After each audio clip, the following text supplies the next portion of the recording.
Hello, everyone! This is the Dread Pirate, Edward Peeler, and with me, as always, is Auxentius. How are you doing, Auxentius? Xintius here. I'm doing quite well today. Thank you very much for asking, my friend. Excellent, excellent. It's a nice night. It's a cool night. It's a wonderful night. And my name is Xintius, so I'm a cool character. Yes. Yes, you do. And I have cake. I have delicious cake, which I get nice and fat. And it's game time. It's game time. Should really watch your weight more.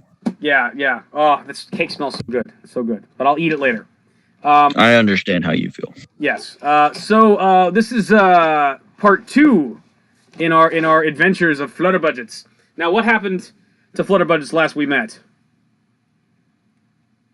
I'll tell you. Well, Last time Flutterbudgets we met, you were in a spaceship, and you were flying over an island and going to a castle, which you need to investigate because a strange man appeared to you, and your creepy tentacled boss told you you need to go talk to this guy, and he wants you to get a stone, and you cast a wish spell and got yourself the stone. But the guy said he was come back, and he didn't come back, so you decided to go to the castle. And you're flying over the castle, and you got hit with a laser. And upon looking... no. Yeah. You got hit with a laser. And... Did we get hit or did he miss? Because I remember landing in his area. You have not landed. You're still in the air, and you use the scanners to see the guy. And he hit the ship, but he didn't do any damage to the ship. And the guy is a humanoid. He's wearing a red and black, like skin-tight paramilitary sort of suit. He has a hood. On the hood over his eyes, there's a big X. There's a belt and a small X on the belt, and he has his hands at the side of the X, and he's pointing, looking up at you. And Flutterbudgets is... This is oddly sounding like a mixture of Deadpool, Deadshot, and Cyclops. Cyclops. That's interesting you say. From X-Men? No. What are you suggesting that I'm familiar with X-Men or something like that? Like, are you suggesting that like this yellow character that on my background is some... I don't know who is that? Who is that Clawman? I don't know. I don't know anything about the X-Men. I don't think... Well, I don't know. I'm not looking at your screen. It's not right like now. It's not like my NPC in this adventure is a blatant copy of that character. I don't X-Men. What? You're silly. You're silly Ox. I'm all the time I've known you, you are one of the most knowledgeable people in comics and nerdy pop culture. That is total nonsense. I am an avid school of golf, and that is it. Now let's get back to the game. Let's get back to your Skrull spaceship, which is a spaceship belonging to an alien race from some universe that I don't know anything about. I think the first thing we actually need to do is for you to roll initiative because this mysterious man who is totally not Cyclops from the X-Men. So it is Cyclops. All right. Optic blast, if you will. I don't know. You haven't actually talked to the guy. I mean, it's like, I'm gonna go with this die. It looks friendly. It's Tom Hanks from Big. Okay, that's clearly what it is. It's Tom Hanks. No, it's Cyclops. No, it's Tom Hanks. Tom Hanks can shoot lasers from his eyes. Clearly. That number plus that number equals... I have a 29 in initiative. You have a 29 in initiative. Okay. I am piloting this spaceship. You are piloting the spaceship, and I should have a little pad out for initiative. So you are 29. Let's do the man who may or may not be Cyclops. Let's see. Tom Hanks. Here he is. Tom Hanks is a 25. And your compatriots who do not fly the ship, they get initiative as well. Let's see. Spider Lady Lorala. Oh, she is a 13. She's a shitty initiative.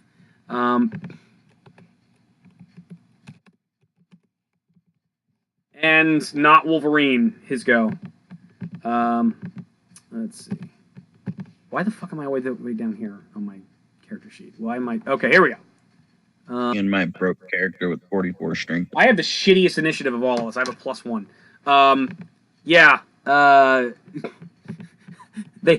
They tied for initiative, which is a 13. So I think you go first. I'm just gonna be double checking their dexterity score to see who goes through. I think she's faster than me. She has a 20, and I have a 15. I'm the slowest motherfucker. Oh, yeah, she goes before me. So it is your initiative. What do you? This person has. You have a 15 in dexterity. I have a 15 in dexterity. Yeah. You should have plus 2. I think yeah, plus 2. Okay. No, actually, hang on. Good point. Hold on. Yeah, I have a plus 2. Okay, then it means I beat her in initiative. I had a 14. All right. Why did I not give myself plus 2? Cool. I'm the best master ever. Now that you've got your math right. I don't do math good. Okay, I guess I go. Hey, just go ahead. Just go ahead. I'm going to tell you right now. Call me if you need help doing statistics homework because I brought my mom up. Yeah. When I was a freshman in high school, I brought my mom up from a failing 61 in that class to a passing 71 in half the time, starting halfway through the class. That is you can't math. Classes. That is actually one of the classes I'm going to have to take. I'm totally going to call you. And I get a phone call. Hold on. And we're back. My dad had to call me. Great. All right. So it's your go, and this person blasts you with a laser. What are you going to do? I am going to land next to him. You're going to land next to him. Okay. And I'm going to hit him with one of the grapple arms. Okay. I'm going to roll to attack with that. You can move 8 miles in a single move, so moving and attacking is fine. Yes. All right. So, what's your base attack? I'm attacking with the car thing or with the spaceship thing. So don't I go off of its attack bonus? Yeah, but what is your base attack? Just my BAB. Yeah. You go. Where did you go?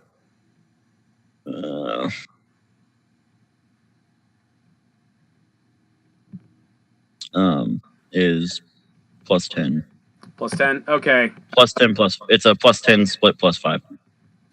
Okay. So yeah. Okay. So you'd be attacking. We'll give the 20 this 25 this thing has would be an enhancement bonus. So you have a plus 35. That's it. So go ahead and attack. Okay. So that's gonna be what the I got a 4 on my roll. So 39. Okay, cool.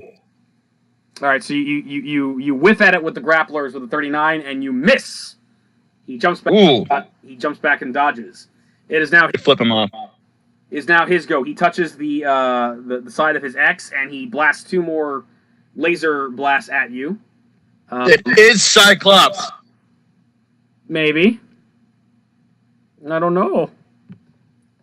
Yes, you do. I can neither confirm. I can neither confirm nor deny that this is Cyclops from the X-Men. It's Cyclops. Okay. All right. So first optic blast is a 51, which hits.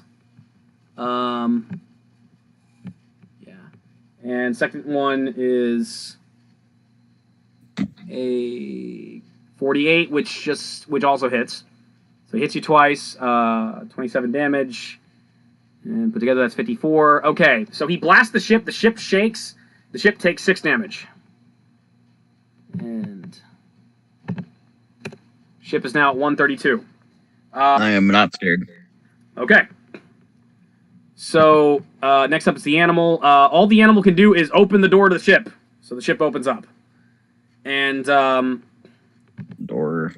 Yeah, so he opens the door. Lorala decides to try out those handy-dandy lasers you got from the Skrulls. She pulls it out, takes aim, and fires some laser blasts at Cyclops. How does she know how to use this? She doesn't.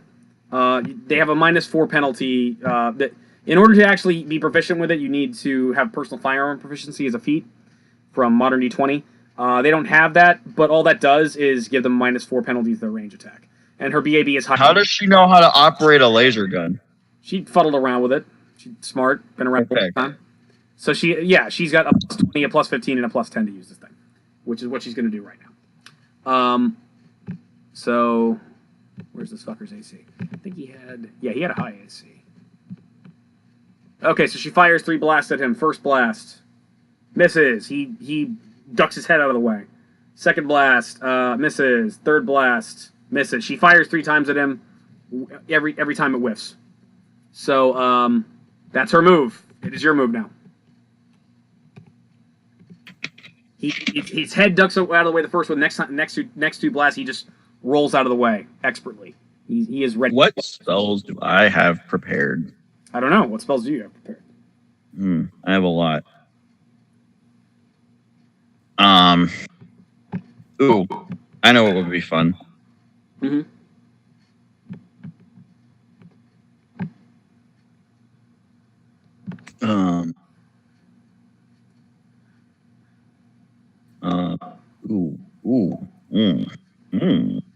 That's a lot of damage. I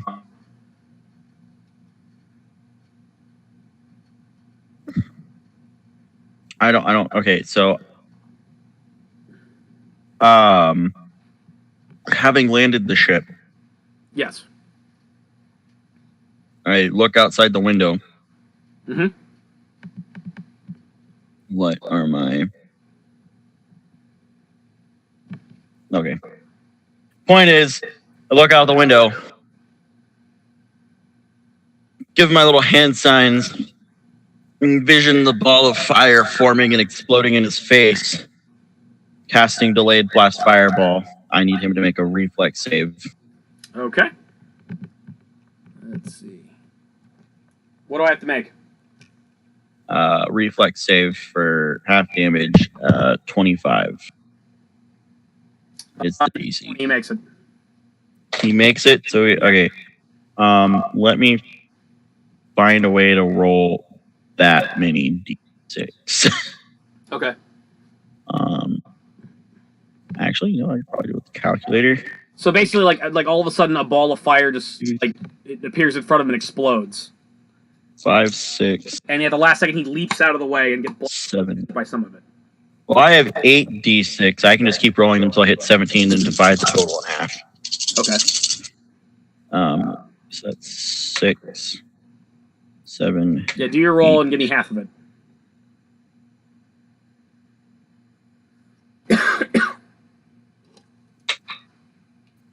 2, 22, 8. So one more.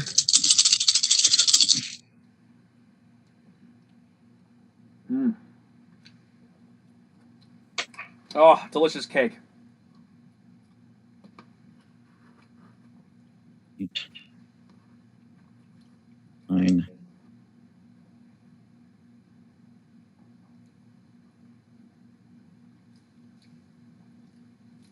How far away did you land the ship, by the way? Told you I landed like next to him. All right, so yeah, you're 20 feet away. Yeah, all right. I'm well within range. I've got 840 feet on range. So by 2, he takes 31 points of fire damage. Is that pre-halved? That's halved. Okay. I already cut it in half for you. 31 points of fire damage. All right. Yes. I rolled up 61, so. All right. Ooh, and that spell is no longer prepared. I got icing on my keyboard. Good. I'm so fat. All right. So a fire forms in front of him and starts exploding, and he leaps out of the way at the last second, but he still gets singed. He's like, ah! His uniform... The third-degree burns start forming on his face. Yeah. We will turn Cyclops into Two-Face. His body is singed, and he looks directly at Lorala, who is the person in the ship he can scream, and he shouts, "Die, Skrull scum!" And he fires two more optic blasts directly at her. And let's see. So wait, he recognizes what we are? What the ship is? He says, "Die, scroll scum." You don't know why he says "die, scroll scum," but that is what he said. The player may recognize who this person is, but your character does not know who this person is, why he's. I know, but I'm still trying to figure out how an X-Man character understands what the Skrull are. They are from the same fucking universe and have dealt with the Skrulls before. So, logically, you might recognize the ship design and assume you are Skrulls. So he hits twice. The second time he crits. He blasts Lorala 2 times. Boom! She gets blasted and knocked down. So she takes 54 plus 27. Takes 81 damage. And she is at 167. 167. So yeah, she just got blasted and knocked down. That pisses the animal off. The animal goes "Rah!" and he charges out. He rages and furies and runs right up in Cyclops' face. Cyclops sees a person who's a spitting image of someone else he knows, says "You've got to be kidding me" before it starts getting slashed. All right, so I don't want my unarmed strike. That would be gay. Where's my claws? I am ready. I am so ready. Okay. Bite. Fuck. Oh, that's my form. Here's my claws. Okay. All right. Rage Fury. Okay. All right. Hit. Crit. Oh god. Oh wait. Oh shit. Dude. My claws are Vorpal. Ah! What are the rules for... Ah! I have the biggest, hardest erection right now. What are the rules for Vorpal? What? He has to make a fortitude save, right? Hold up. I'm looking that up for you. Okay. I'm just gonna start to him. Pathfinder, Vorpal, not Corpal. Vorpal.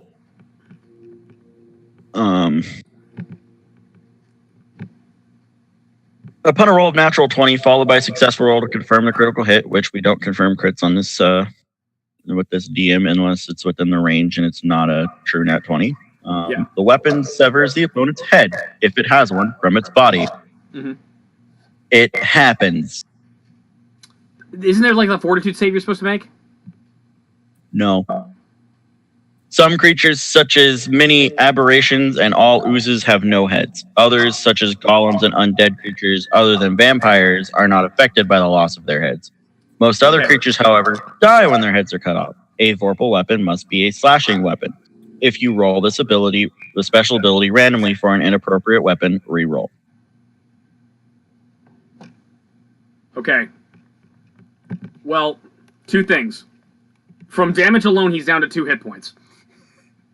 And I don't want to like... I want to contain my excitement for just a minute and maybe double check the rules. Are you saying I almost killed him in 1 hit? You did a third of damage of health damage. No.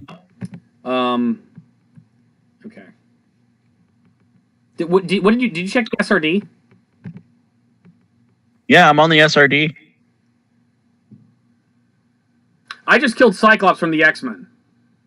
Yes. My Wolverine ripoff. Yes. I can die. Who recognized the person he was killing?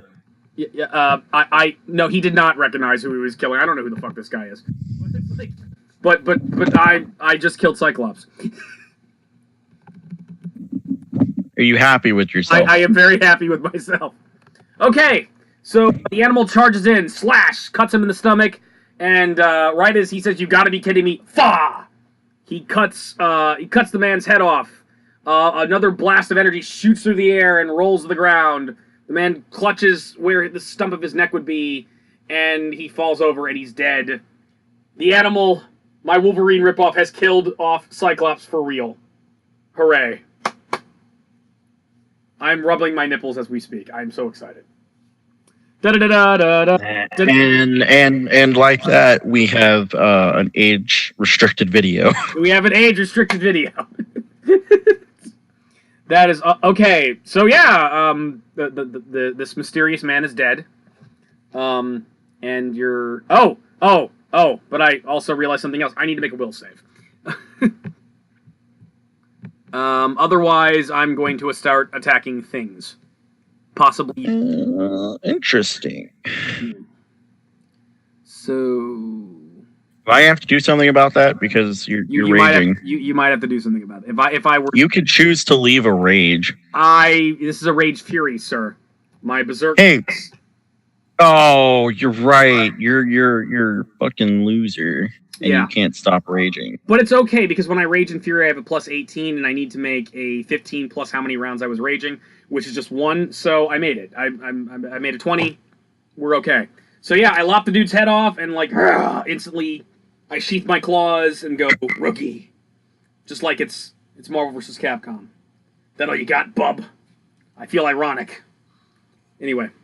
So, yeah, the dude is dead, and, I declare combat over. What do you want to do? I'm gonna get out of the ship and inspect the dead person. The animal goes back and tends to Lorala, since she got blasted pretty hard there. She's not at halfway yet, but she did take a ton of damage there. So she's kind of dusting herself off and she's like, I'm fine, and he helps her up. So yeah, you inspect the body. What are you looking for exactly? You searching him? I'm searching him. All right. Well, he had that. He has that uniform he's got, which is kind of paramilitary in form. There's that on his head. There's an X-shaped visor, and the visor itself appears to have some kind of made of some kind of. It's clearly a mineral. And it's ruby quartz, essentially. It's kind of Can I roll appraise to see how much that would be worth? Yes. I crit. Success. Approximately $5,000. Ooh. USD. I'm going to let's see. I'm going to take that off of him very carefully. You very carefully take it off. You notice that basically it's this ruby material inside of the X-shaped visor is hooked up to some kind of mechanical device. And he's basically pressing a button that basically activated it and caused it to open up. So he could basically shoot lasers out of it. So you notice that they're knowledge engineering to see if this is feasible of shooting lasers. Okay. Let's see. I could have sworn you had to make like a fortitude save. 35. So if you get hit with a vorpal weapon, you can make a fortitude save and not die. 35. What are you trying to determine? If pressing, how exactly it works, and can it shoot lasers? You determine very easily. This is actually a very simple machine. All this is a device that opens up the visor. That's it. It doesn't specifically shoot lasers. So, feasible deductioning skills tells me that he shoots lasers out of his eyes. If that's what you determine. I mean, you'd have to draw your own conclusions there, sir. I'm going to study his eyes. Okay, well, he's got the stare of death in him, and basically what you saw when he got his head lopped off. And I'm going to use Knowledge Arcana to study. Okay. And I critically succeed again. You determine his eyes are not magical in nature.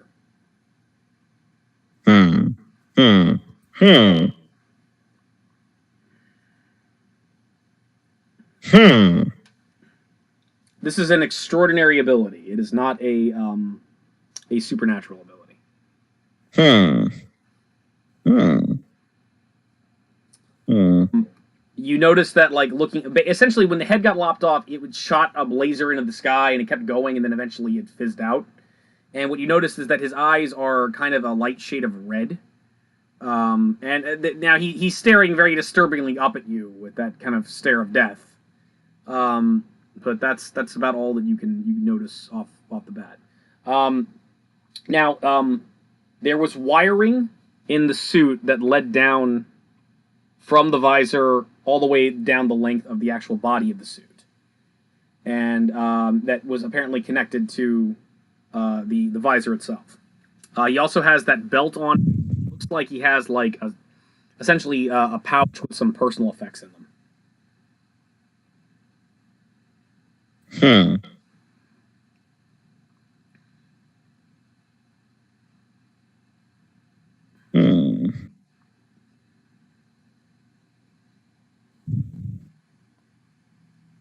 Interesting.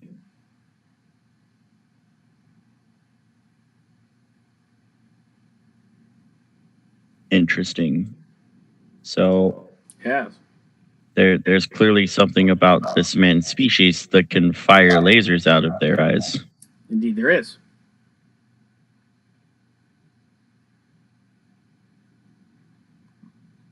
Cool. I go about my merry way. Oh yeah, the animal is about to check on you as you're just like staring like creepily into the eyes of a man he just decapitated. The animal comes out. I killed him good. Lopped his head off. Yeah. Yeah. That's cool. Never fought a guy that shot laser out of his eyes before. That was kind of neat. 5,000 gold for those visors. Oh snap! I get half of that. Well, I mean, I was gonna keep it as a trophy, but okay. Sweet. Okay. What are you gonna do? I'm gonna take his body. I'm gonna put in the ship. Clearly, it does not belong here either.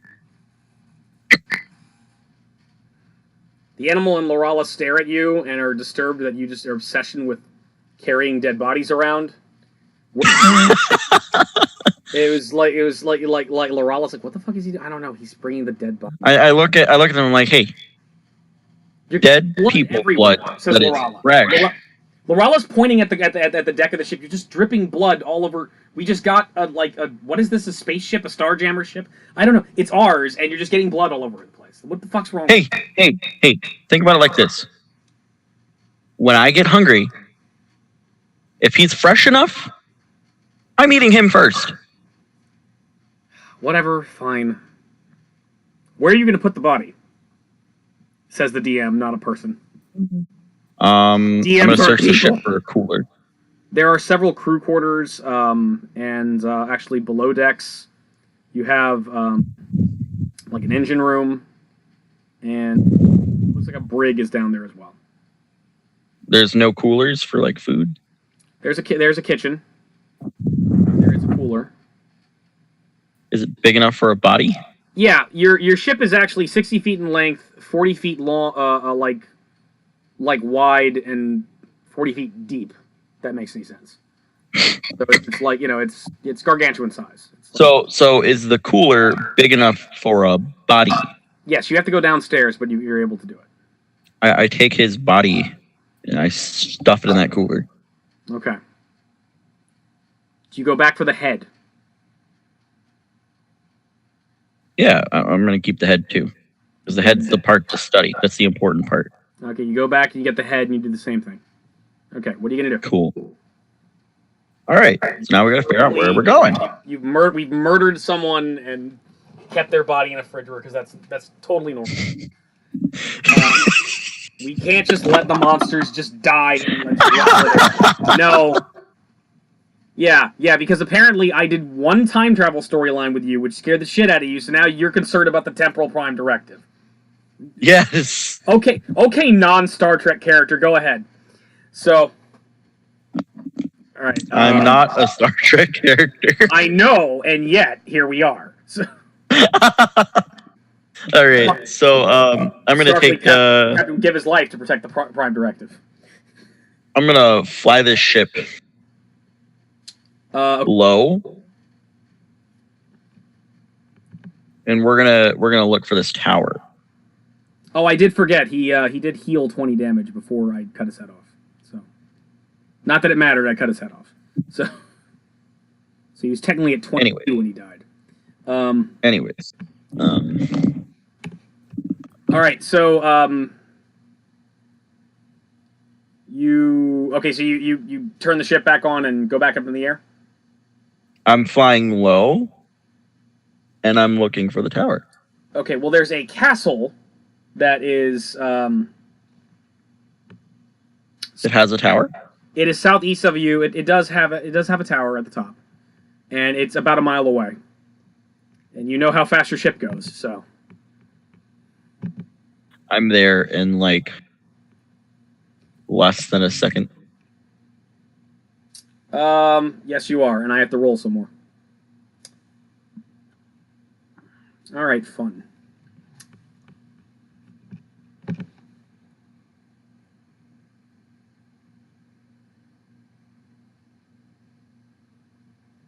Okay. Let me get a second monster manual out. That'll be helpful. Okay. Here we are. So you fucked around so long. I now have an excuse to throw more shit at you. It's like just a monkey throwing my poop at you. But isn't that what you want to do? Don't you want to test me? I do. I really do.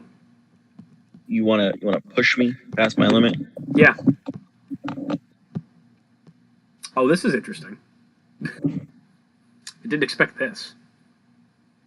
Well, then let's get on with it. Yeah, this is a weird-ass choice. Let's get on with it.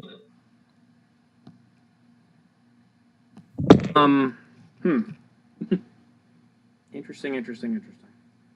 Okay, so you're at the castle. The castle is very, very beautiful. It appears to be made of kind of obsidian and marble kind of blended together.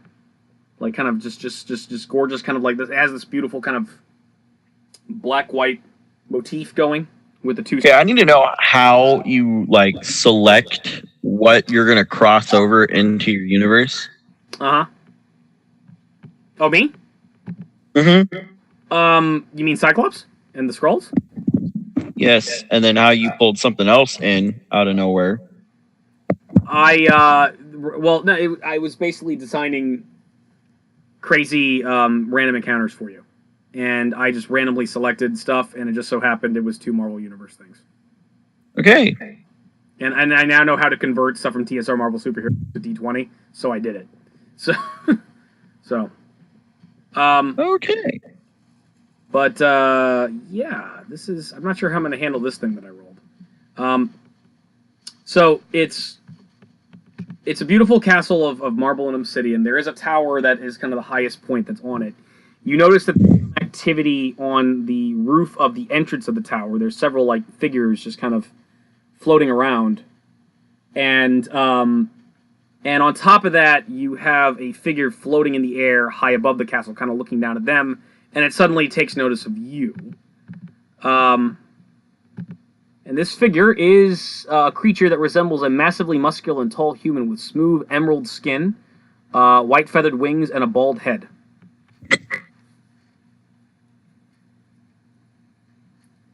And, yeah, roll initiative. So, a godly-looking thing is going to fight me. Possibly.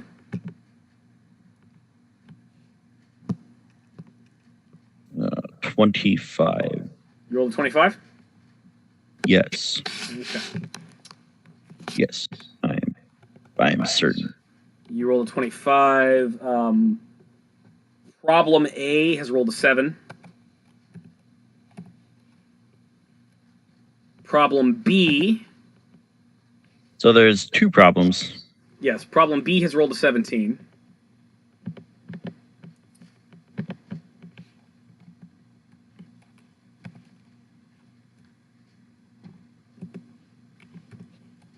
Tom Hanks is no longer part of the equation, and your doofy friends, your really stupid doofy friend rolls a 6. Which one that is? And your much more capable, power behind the throne sort of friend has rolled something better. Hang on, she's got a nice initiative. Are you saying the animal isn't powerful? He's a dumb. Well, I'm saying he's dumb. That's what I'm doing. Self-deprecating humor, sir. So he's less useful. Well, he's only good for one thing, which is killing Cyclops, which is very win. Okay, you are at the top of the initiative list, sir. What are you going to do? What am I going to do? Yes.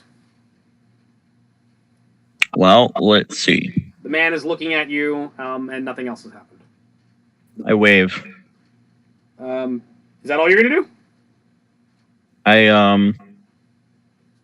Do I have a spell for this? I'm going to see if this guy has a spot check.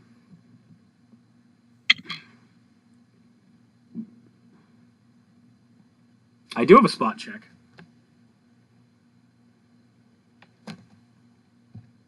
Okay, you wave at him? Honestly, that's what you're going to do? And I cast Limited Wish, wishing that I could telepathically communicate with this guy. You burned your wish spell for the day. Oh, it's useless. Well, unless you... It's my Limited Wish. You have Limited Wish. Okay, you want your wish for telepathic... communication with this guy. Okay. He looks godly. Let me see if this guy has spell resistance. And friendly. Wait, okay. Oh, wait. When did I use it? I haven't rested since, so I don't have Limited Wish. Never mind, I can't do that. Okay. You do wave it. Never mind. You did wave at him, though, right? I'm waving at him. Okay, are you going to do anything else?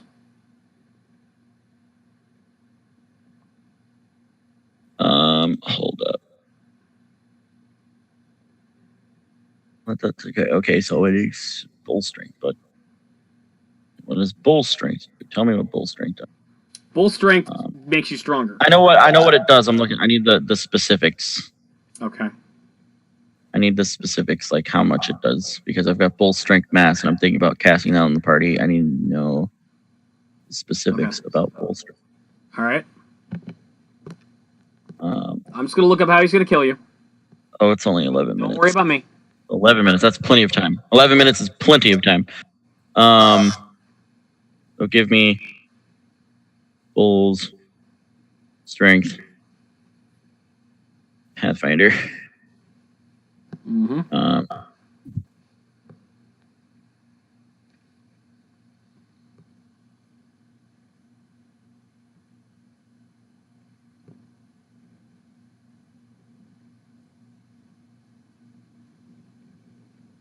So it's a +4 enhancement bonus to strength for 11 minutes to the full party. I have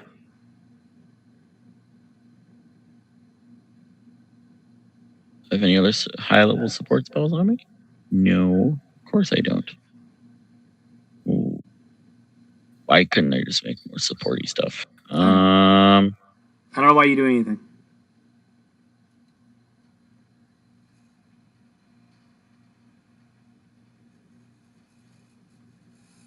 I kind of wish this was the second edition version of this creature, because then I could do really fucked up shit. So hold up. Do I know that I'm within the area of this the stone I'm looking for? Well, you have the ring, don't you? And didn't you actually bring the stone to you by casting Wish the day before? You've yet to make a knowledge check about that. I'm gonna do a knowledge check on that. I'm gonna be thinking about that too. Okay. What knowledge skill, or is it just a straight knowledge check? Straight knowledge. Garg. You have choices. You either can do a straight knowledge check or knowledge geology. Okay, knowledge. Or knowledge arcana. Knowledge arcana is fine too. Knowledge arcana or knowledge geography? I'm gonna go with arcana. Not geography. I mean, I have the same skill check. Okay, all right. It would be a straight knowledge check. Knowledge, earth or life sciences actually is the specific modern D20 skill that you don't have a class skill anyway because I'm just an asshole. Or knowledge arcana. Could I just substitute geography then? You have knowledge. Well, geography's not going to help you in this situation. Fine, then it's a straight knowledge check, and it's going to be a roll plus my intelligence. So fine.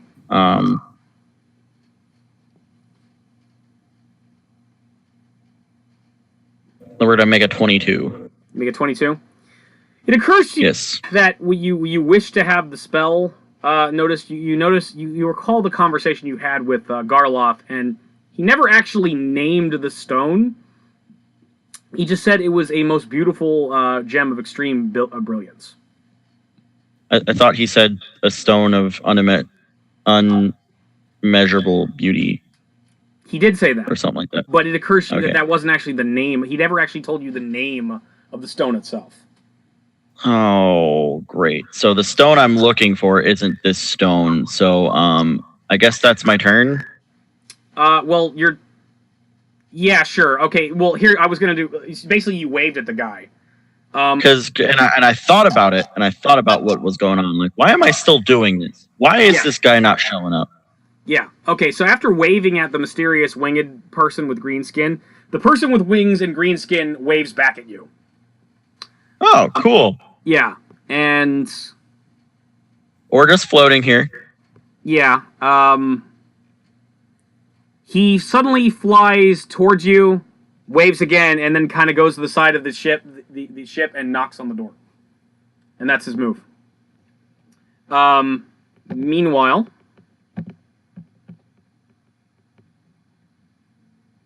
it's Lorala's move. She looks at you and is like, what should I do? Relax. He seems friendly. Okay. So she starts pushing the door in order to open it up, and it opens up. There's a green man standing there. However, suddenly you hear horrible cawing coming from the castle, now that the door is open, and you notice that those objects that were on top of the castle are moving towards you. They appear to be flying. The animal takes notice of that and draws his laser gun and just kind of like motions to come on board the ship. And it's your turn again. Okay. So...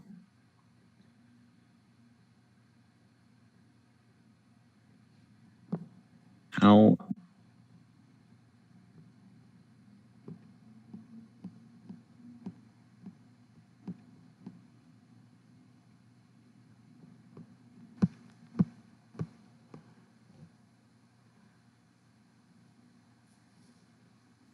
Okay, so castle. I would have had him teleport into the ship with you, but I don't think he can actually do that.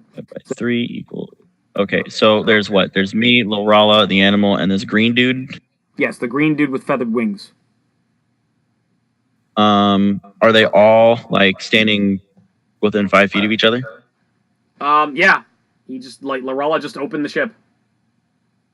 I mean, mind you, the guy in green is not standing, he's floating, because he's flying. It's very clearly flapping his wings. But is he still, like, they're all adjacent to each other? Yeah, yeah, basically. They're close enough. Okay, so I run at them, I hug the animal in the Lorala, and I touch the green guy, and I cast teleport to the location of the stone that I am looking for. You're just gonna abandon the spaceship. Yes. I leave it on autopilot. Okay, so here's the thing. For a teleport to work, you have to be willing, right? Yeah, the creature that the touching creatures have to be willing. Okay, so Lorala and Animal don't know what the hell you're doing, but they trust you for some reason. The green guy you just met, and he's like, and he like backs away, and he doesn't teleport with you. Okay. Congratulations, you just gave this guy your ship. So. Yep. Okay, so you teleport, and you are in a room. In a room? In a room with a stone? Maybe. I don't know. I teleported to where the stone was. That's what I asked for, and I can teleport. Can you just teleport like without actually knowing where the damn thing is? I know where it is because I cast a wish, and I know where it is. Remember, I found where it was for the wish spell. Back like a couple sessions ago when you. Yes. Okay. Poof! It's a big flash of light, and we're gone. And I can travel as far as 100 miles per caster level, and I am caster level 17, so I can travel 1,700 miles. All right, I have to describe per caster. You are in some kind of stone chamber. It is illuminated by a continual light spell that's centered on the ceiling. There's no sign. I can't believe it took me this long to think of this. Yeah, there's no sign of anyone or anything that anything in here. The room is completely empty except for an intricate wrought platinum and steel framework. Inside it is a platinum casket inlaid with gold and adorned with dazzling arrays of smaller jewels, any single one which is worth a small fortune. The framework holds the casket some 4 feet off the floor. Its lid is open, and through the object inside does not glitter in the light. It's nonetheless radiates a distinctive aura of power. It's perhaps a foot in length, made of a hard white substance shot through with a delicate tracery of black. Its shape suggests an immense egg. And you need to roll initiative again. Oh, no. Just why? Why do I always, come into the worst situations unintentionally? Because that's just you. That's just your thing. That's what you do. It's why. Now do you understand why I want to get rid of this character? Look, I think you can get rid of this character all you want. That's not going to solve any of your fucking. 22. 22. Okay.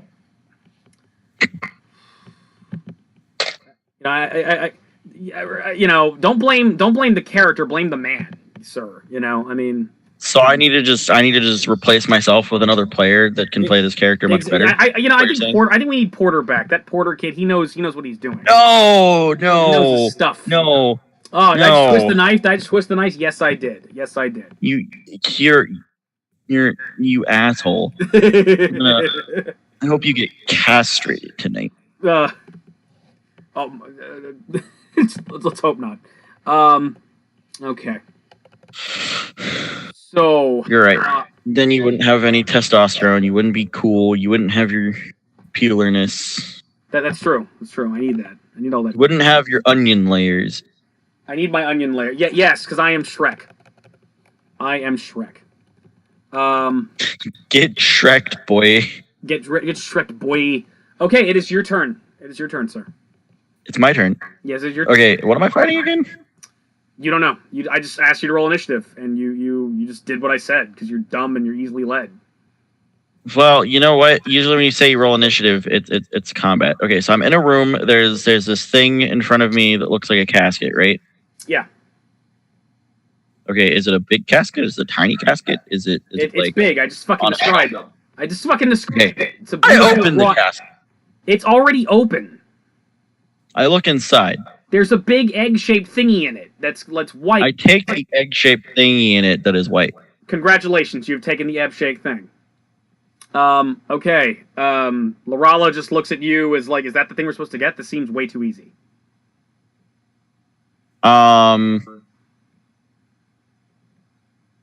Let's see if there's going to be a magical dude show up soon.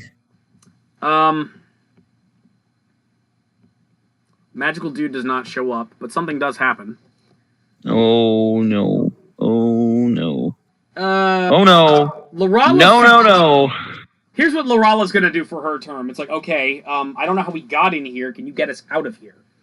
She looks at you, seeing as how she does not have the ability to teleport, and you do. And she just suggests, get us the fuck out of here. But meanwhile, okay, I need to know how the Staff of Thunder and Lightning works. And this is a 2nd edition mod, so I'm not 100% sure how. A Staff of Thunder and Lightning. Staff of Thunder and Lightning. Do you know how that works? From 2nd edition? Yeah. Well, if it's in 3rd edition, we'll just use that. That's easier. I'm sure it... I have a feeling it shoots lightning at you, but I need to know exactly how it shoots lightning at you. Because this fucker's got, like... Oh, it's in every... It's even in 5th edition. Okay. I would expect it. 5th edition's all cool about, like, praising the old stuff, so... And making it simple. Yeah. So, I'm going to look for the 3.5. Yeah, because we're technically doing 3.5 here. 3.5, 3.75. We'll use 5th edition if we have no alternative. But Rod of Thunder and Lightning in 3.5e. Constructed of iron set with silver rivets. This rod has properties of a +2 light mace. Its other magical powers are as follows. Thunder, once per day, the rod can strike as a +3 light mace. Any opponent struck is stunned from the noise of the rod's impact with a Fortitude DC 16 for negating. Activating this power counts as a free action. It works if the wielder strikes an opponent within 1 round. Okay. This is on the SRD that you're looking at? This is the official 3.5 e-wiki. E-wiki, okay. My internet's taking forever. Keep reading, and my internet's taking forever to fucking load up. Well, it has 1, 2, 3, 4, 5 magical effects. It has Thunder, Lightning, Thunderclap, Lightning Stroke, and Thunder and Lightning. So the Thunder one was the hey, makes a sound and stuns an opponent. Okay. The second one is once per day, when the wielder desires, a short spark of electricity can leap forth when the rod strikes an opponent to deal the normal damage for a +2 light mace, 1d6 +2. Okay. And an extra 2d6 points of electricity damage, even when the rod might not score a normal hit in combat. If the roll was good enough to count as a successful melee touch attack hit, then the 2d6 points of electricity damage still applies.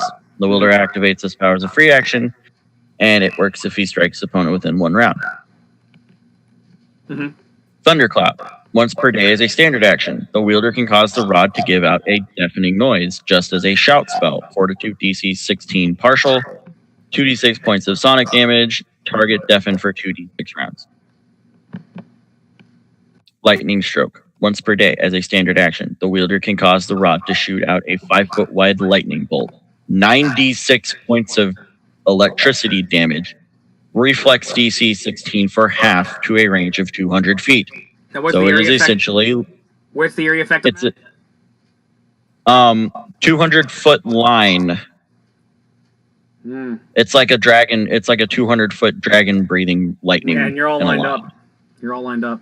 And it's for 9d6 points of electricity damage with a reflex save. Now which one? Also, you have one more. You have one more effect. You have Thunder and Lightning.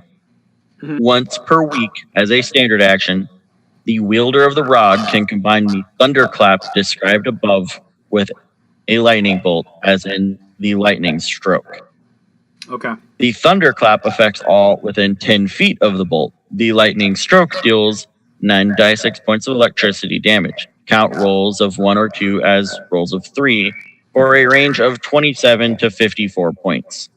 Okay, now this and the Thunderclap deals 2d6 points of sonic damage. A single DC 16 reflex save applies for both effects. Okay, so all right, this is the D&D wiki that you found this on. Okay, once per day, rod can +3 light mace, lightning. Okay, so the first two, it just basically it's using it as a mace. And yeah, it's adding extra effects to the melee attacks. Thunderclap is 2d6 sound. Is a deafening. Yeah, it's Lightning Stroke is a lightning bolt, breath weapon, pretty much. And Thunder and Lightning is once per week, a combination of the both. Okay. That ups the damage, ups the minimum on the damage for. Okay, so it would be so it's within 10 feet. So he'd have to get close to you in order to do this. You have to pick a side, basically. Well, no. So he can still hit with 200 within 200 feet for that lightning bolt, and then everything within 10 feet of that lightning bolt, within 10 feet of that line, takes sonic damage. Okay. Now, in order to if using a spell and you're invisible, does that cancel your invisibility, or does that only apply to like attacking? Near invisibility. If you're wizard and you're invisible and you cast a spell, are you still invisible? Or is it like when you attack somebody with like a weapon, then you suddenly become visible? Hold up.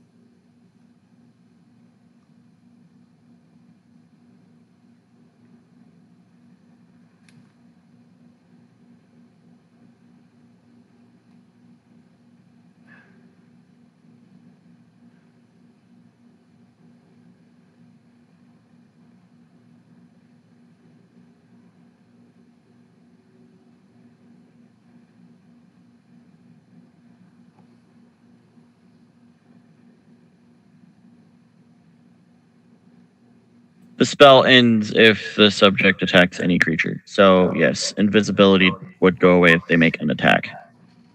Okay. For purpose of this spell, an attack includes any spell targeting a foe or whose area of effect includes a foe. Okay. And it's within 10 feet of the bolt, so...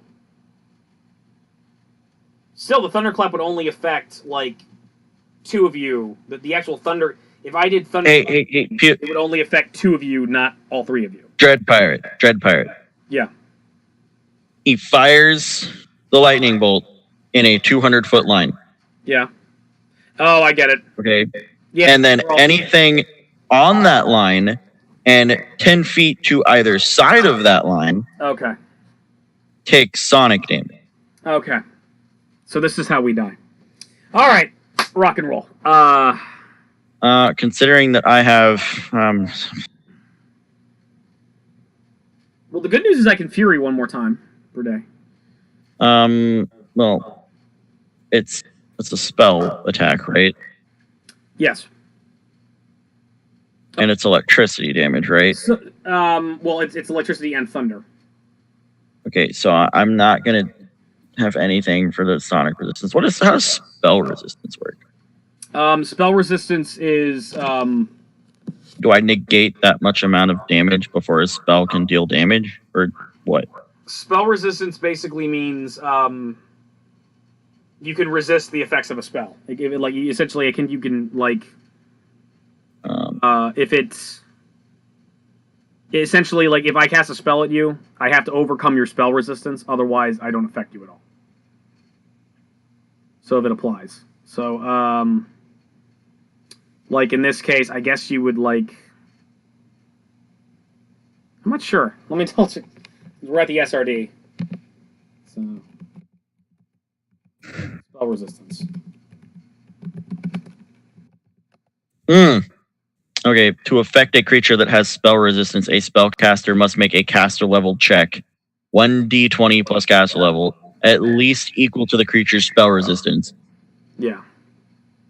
The defender's spell resistance is like an armor class against magical attacks. Yeah. So if the caster fails the check. What is the what do I have to make? I have to make the spell. I have to make a caster level check, 1d20 plus my caster level. I somehow have a spell resistance of 100. What? How do you have a caster level a spell resistance of 100? I'm trying to remember that. God damn it! I did not give you 100 for spell resistance. I know I didn't do that. I could not have been that stupid. I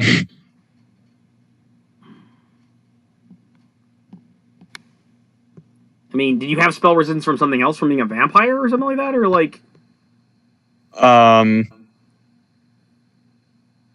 Spell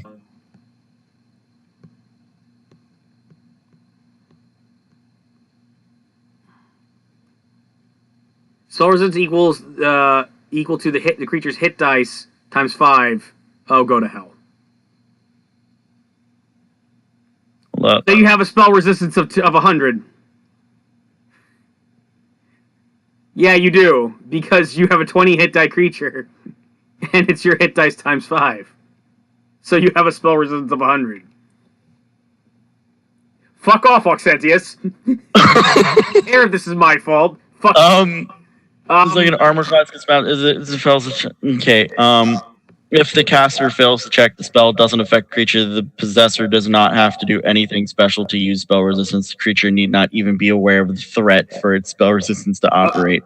Okay, so only spells and spell-like abilities are subject to spell resistance. Extraordinary and supernatural abilities, including enhancement bonuses on magic weapons, are not. A creature can have some abilities that are subject to spell resistance and some that are not. Yeah, you're lucky Cyclops is not alive anymore because that was an extraordinary ability. I could zap the fuck out of you. Yeah, motherfucker. Anyway. So, moving on. I'm trying to figure out, if I nat 20, no, dude, that's fine. It's totally fine. We started the game. You were 20 level hit dice. We based this off of the thing I set up in the previous game that you would become a super creature. I'm trying to see, like, does damage go through, or is it like effect effects? It would not affect sleep effects, like sleep effects. It would not affect. Oh wait, when spell resistance applies, targeted spells. Some individually targeted spells can be directed at several creatures simultaneously. Creature spells implies only the portion of the spell target the creature. Area spells, it protects the creature without affecting the spell itself. Effect spells. Most effect spells summon or create something that are not subject to spell resistance. Sometimes, however, spell resistance applies to effect spells, usually to those that act upon a creature more or less directly, such as weapon. Spell resistance prevents a spell or spell from affecting or harming the resistant creature, but it never removes a magical effect from another creature or negates a spell's effect on another creature. Spell resistance prevents a spell from disrupting another spell. Where are you finding against? This is actually on the SRD. Yeah, I can't find. When I'm looking for spell resistance, the SRD gives me the spell resistance. It's really annoying. Yes. So what I did was I typed in spell resistance. Okay. Hold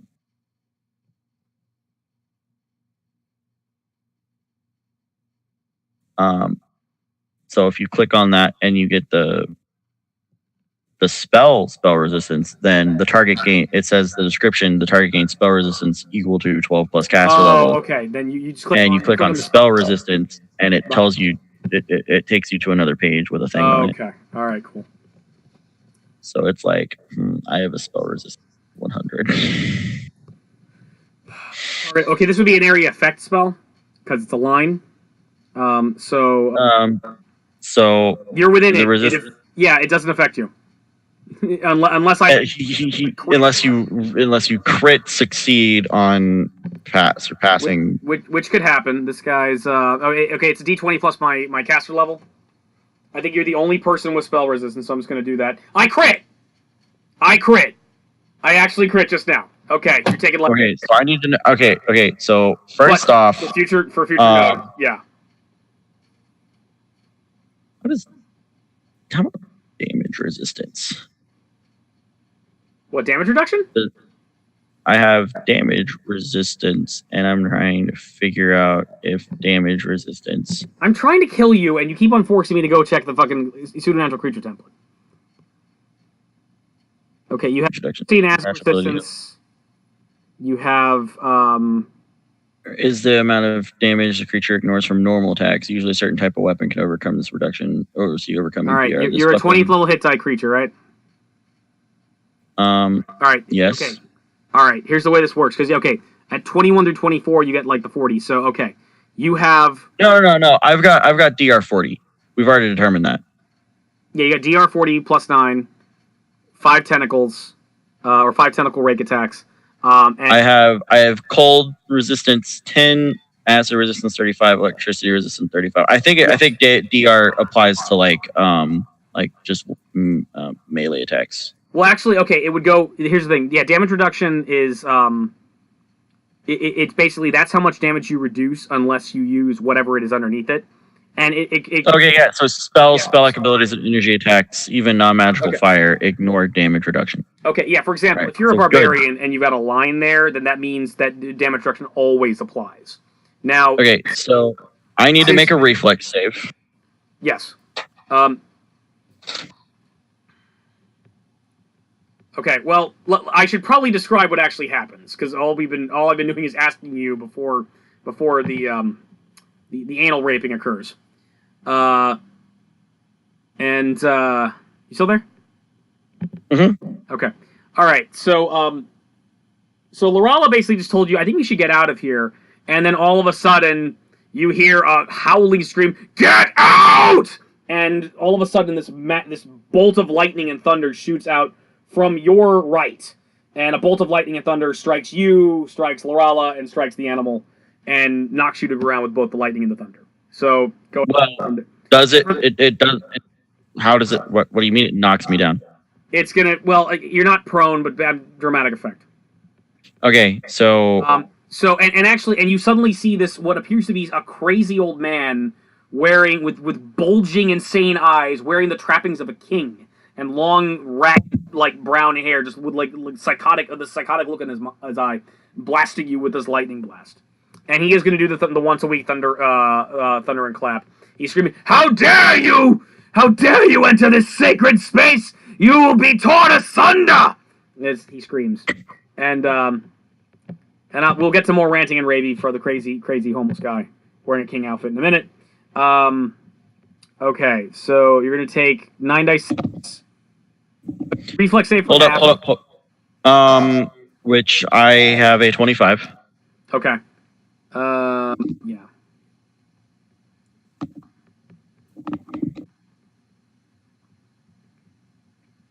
And okay, you're actually gonna have to make a reflex save and a fortitude save.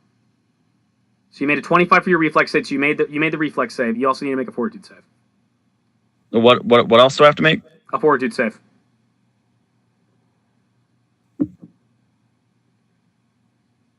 I need to make a fortitude save? Yes, you do.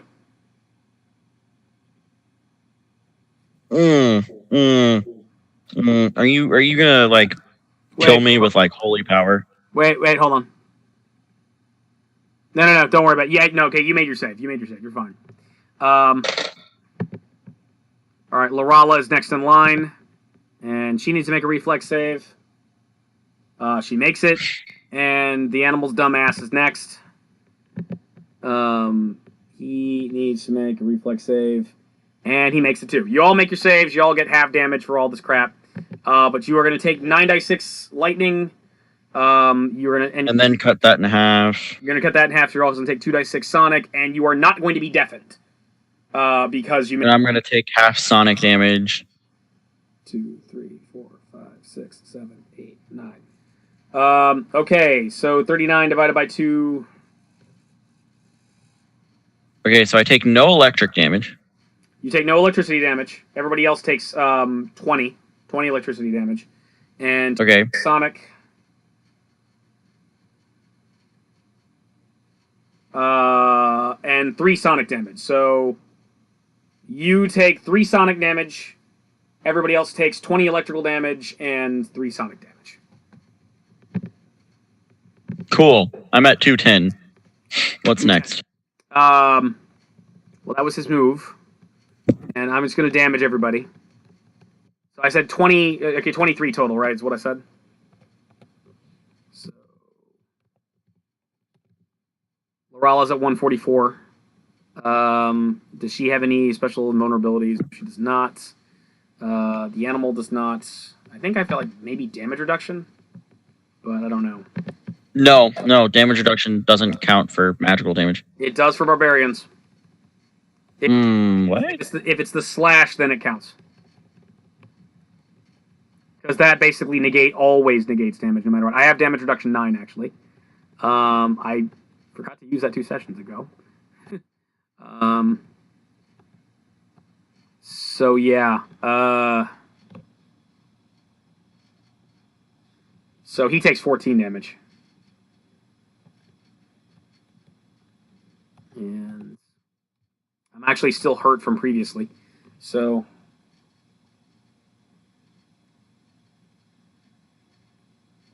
I'm at 295.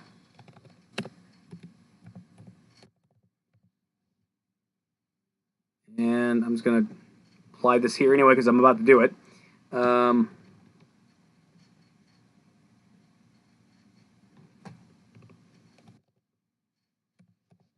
Okay. So y'all get zapped with lightning and thunder and knocked down. And this crazy old man's like, yo, rip out your balls and tear your face off and rip out your eyes. And he's raving and maddening. It looks like he's going to cast the spell. Animal's like, fuck you. Bring out the claws. He rages and furies and charges the old man.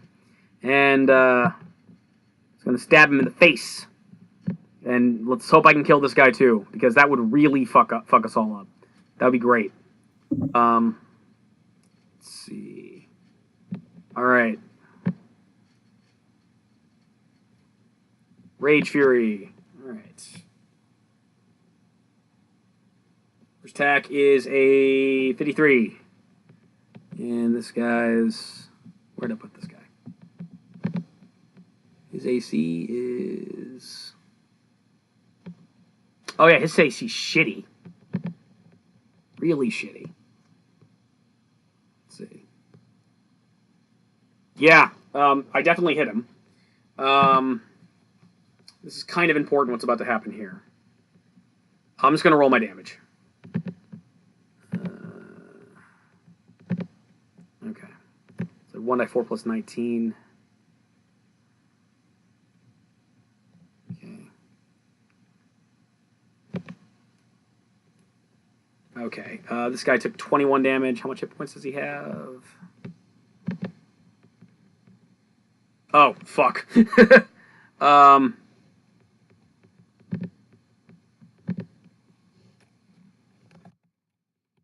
Alright, so the animal charges the guy, rah! Slices into the dude, blood erupts from his chest, and he clutches himself and collapses to the ground, and starts looking like he's about to faint, and then the entire building starts shaking.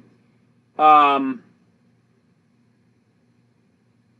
gonna do a defense roll here, because this guy's technically not dead. He can't really do anything left, but he's not dead, and your boy don't know that. And then even then, I have to make a will save anyway.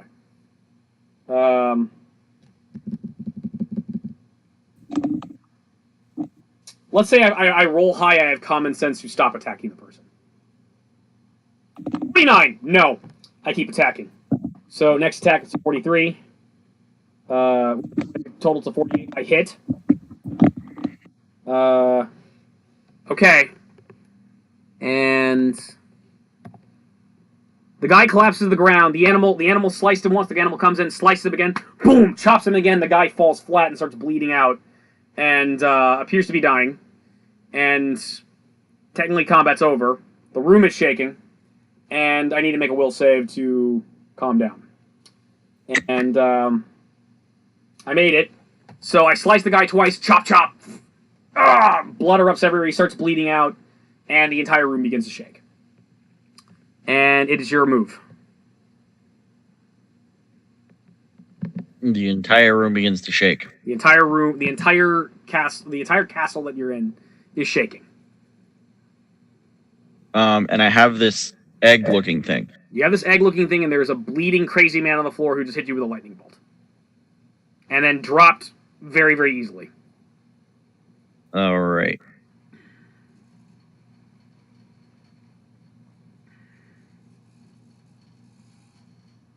I'm very happy right now. Hmm.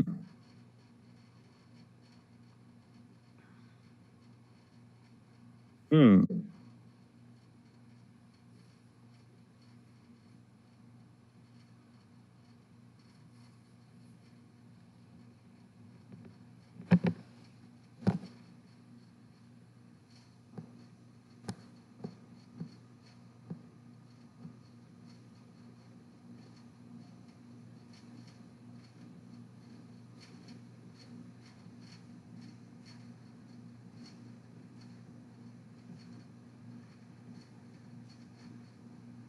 I cast Mage's Magnificent Mansion to open up a door back to my world. Do you? Okay. And I walk through it to my world. You cast the spell. I invite everyone to go with me. Stop. You cast Mage's Magnificent Mansion. Nothing happens. Oh. Your turn is over. Magic. Lorala is like, we need to get the hell out of here. So... No. There's a stairway and a window.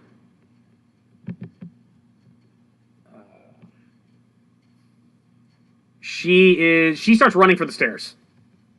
Oh no, this is not good. This is not good. Not good.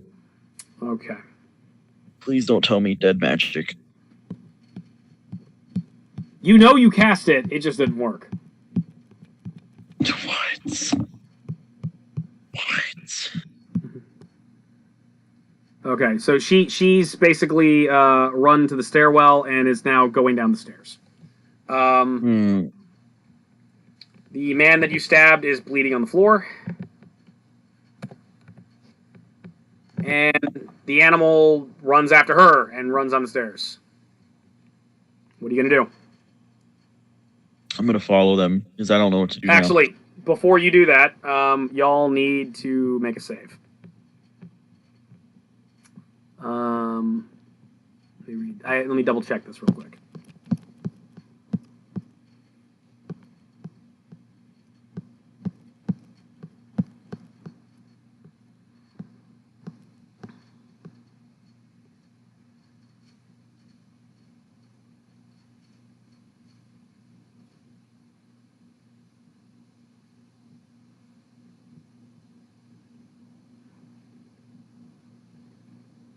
Yeah, make a reflex save.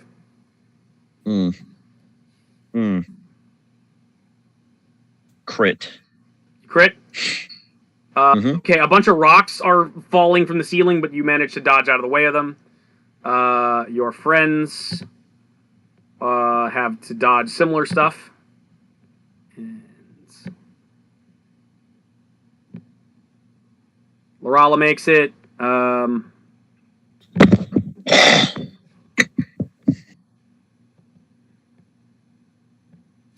Animal's probably going to make it, actually. Feel pretty good about this. Yeah, he makes it. Okay, your move.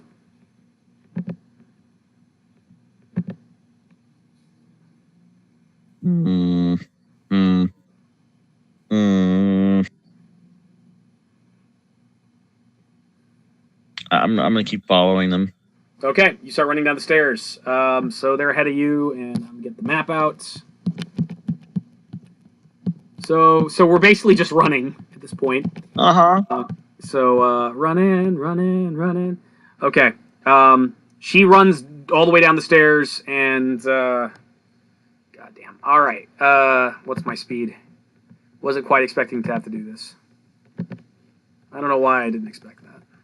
Should have. Okay. Oh, okay. So your friend Lorala, you suddenly notice as you're running down the stairs and catching up to her, you suddenly notice these disgusting 4 spider limbs rip out of her back, and she suddenly starts moving much, much faster. So she runs down the stairs, 2, 3, yeah, 5. She runs down the stairs and kind of out of earshot, and you don't know where she went to. Animal, I think I can move like 40 feet because I'm a barbarian. Check. I can move 50 feet. I can move as fast as she can, actually. Your friend Animal runs ahead of you. You don't see exactly where he goes. Everybody make a reflex save.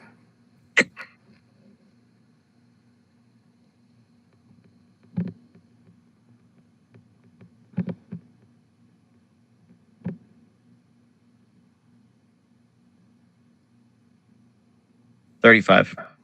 Okay, you made it. Lorala makes it. Animal makes it. Okay, so you're on a spiral stairwell. What are you gonna do?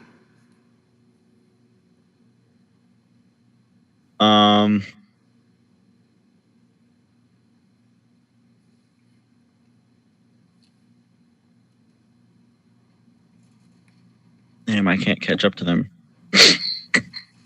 How fast can you move? Oh, wait. Yeah, I can. I forgot my movement speed was doubled. Okay. So, So how fast can you move? with 60. Okay. So, your first 10 feet gets you all the way down the stairs. You're now in a big room, and there's like kind of like a boxed side doorway, and there's a doorway that leads into it, and it's opened. What are you gonna do? I'm going to run up to the animal.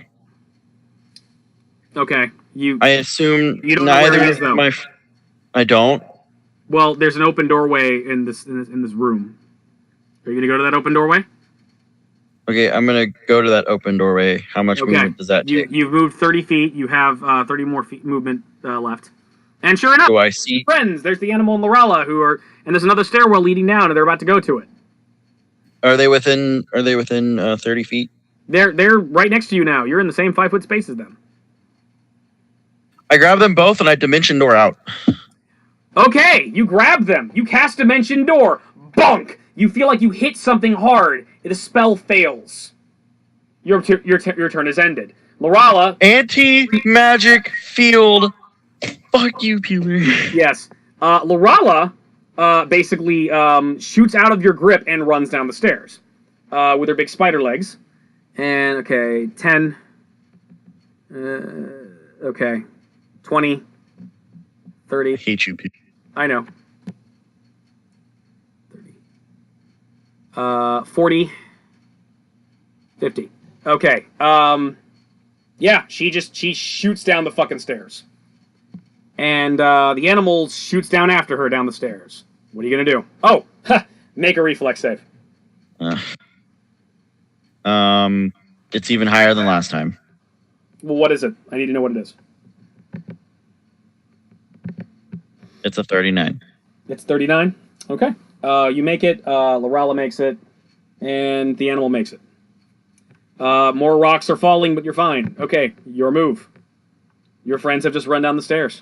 I'm gonna have to follow. Okay. You go faster than they do. So they've gone their full movement speed. You go down several flights of stairs. You are on the second floor. And there's another set of stairs leading down. If you go 10 feet forward, if you go 10 feet forward in front of them, in front of the stairwell leading down, you will exhaust your movement speed. Do you do that? Yes. Okay. You are 10 feet in front of your friends, and that's it. Lorella goes to you. Okay. Hold up. Before my turn ends, I would like to make a knowledge arcana check to confirm that I am in an anti-magic field or a dead magic zone. Okay. I critically succeed. Why am I rolling 20s so well tonight? You critically succeed? Yes. You are not in an anti-magic field. What am I in? You don't know, but you know you are not in an anti-magic field. Is it a dead magic zone? You don't. Magic works. You cast those spells, they just didn't work for some reason. Epic level character can't cast spells. Got it. Not even in an anti-magic or dead magic field.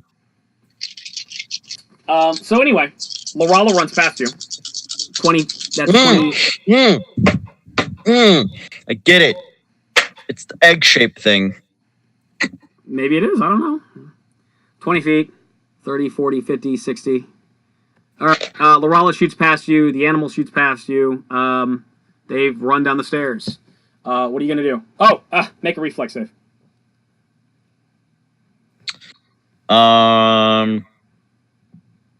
28. 28? Mm-hmm. You fail. What? You fail the reflex save. Oh. I get hit by a rock. Okay, cool. Well, we'll get to you in a minute. Lorella makes her reflex save, and the animal... you are in good company. The animal does not make his reflex save. Okay, you are hit by 5 rocks that fall on your head. The animal's hit by 2 rocks that fall on his head. You take...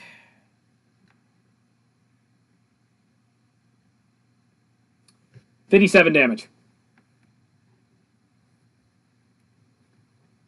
So I take 17. How much? Well, yeah, you have 35 damage reduction, right? I have DR 40. You have DR 40? Yeah. I thought, yeah, you do have DR 40. Okay, so I have electricity 35. Yes, you do. Okay, so you get hit by acid 35. You get hit by a bunch of boulders. You get hit by a bunch of boulders. Ow! You take 17 damage. Your friend, on the other hand, takes 32 damage, and he only just strength my way through all of these things. Yeah, so he actually takes 23 because of his damage reduction.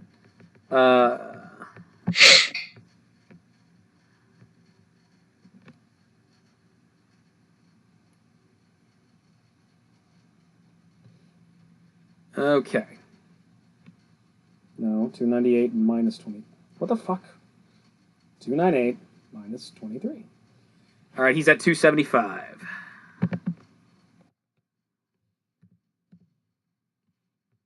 All right. You're at the top of the stairs. You got thunked in the head by a bunch of rocks. So what are you gonna do? I'm gonna run. Fuck! I almost forgot. Hold on a second, sir. I almost forgot. Okay, dude, you are so fucking lucky. You are so fucking lucky right now. Oh my god, you have no idea how lucky you are. Okay, before your turn even starts, you heal 5 damage. You've only taken 12 now. Okay, go. Yep. All right. So okay, so I start moving. All right. I start booking it downstairs. 10, 20, 30, 40, 50. Okay, so you run down, you catch up to your friends, and they are going to the left out of a doorway that leads into a lighted area. You are in front of them and gone out that doorway, and to your right is the entrance to the castle. Lorala. 10, 20, 30, 40, 50, 60. Lorala runs the fuck out of the castle and is escaped. The animal runs the fuck out of the castle and escapes. You, however, are still inside the castle. Make a reflex save. 32. 32. You do not make it. You were hit by 3. No. You take 33 damage. I take 0 damage. You take 0 damage. A bunch of rocks thunk on your head and annoy the fuck out of you. It is your turn. I heal 5 damage. Yeah. So at this point, you've only... I run the fuck out of the castle. You are out of the castle. The moment you get out of the castle completely crumbles to the ground. Oh, and how many rounds was that? That it took us to get downstairs? Like 4 or 5? I didn't count. Okay. Just confirming that somebody's dead. Okay. The castle completely crumbles to the ground. And then suddenly, from behind you, you sense a shimmering, amazing light. And a familiar voice calls out to you, "Congratulations, Flutterbudgets! You and your champions have done it. You have won the test of Heronius. You indeed are worthy heroes of legend. Do you have the stone?" The giant egg thing? Yes. That I literally teleported to and then ran away from? Ran away with? You have it. Yeah. Here it is. All right. You put it in his hand? I hold it up. I don't know what he does. Okay, he sends his hand to take it. Okay. You have it. So you give it to him? Yes. Okay. Thank you. You have done well, and you have truly proven yourself worthy champions. I will visit you in time. Sense motive check. Okay. Go ahead.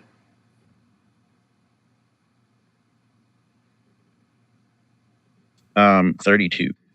32. This all seems way too fucking easy to you.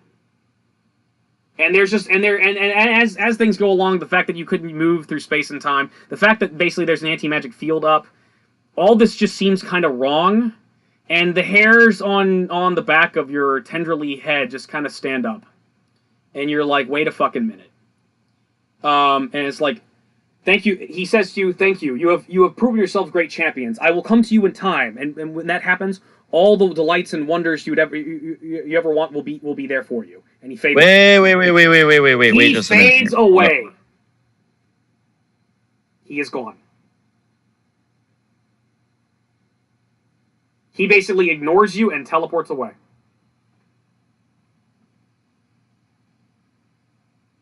All the while smiling and being very, very cheery, but you're just like, wait the fuck a minute, this don't feel right. This don't feel right. Nothing feels right about this.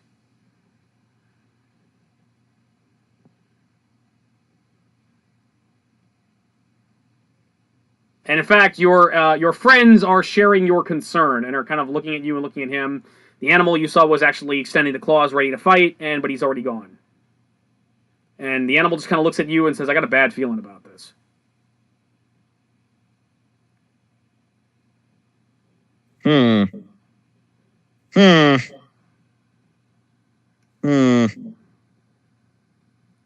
Meanwhile, your spaceship is still floating up in the air.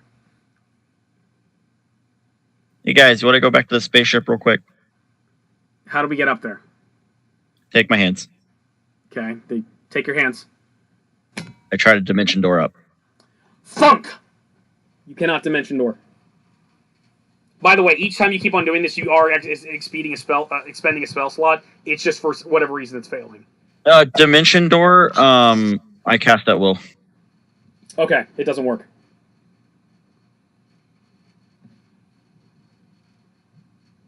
Knowledge Arcana to figure out what's going on. What'd you say? Knowledge Arcana to figure out what's going on. Okay.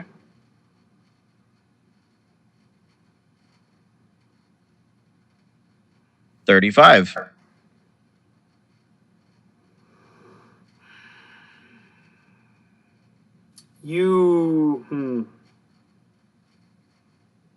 This doesn't make any fucking sense. There is absolutely no reason that you shouldn't be able to teleport. It's almost like something is cutting you off from the astral links that would enable you to travel through dimensions.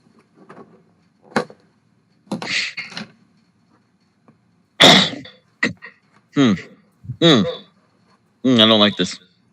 There you go. Based on your score, you do determine the links to the astral plane are cut off. You cannot travel through dimensions right now.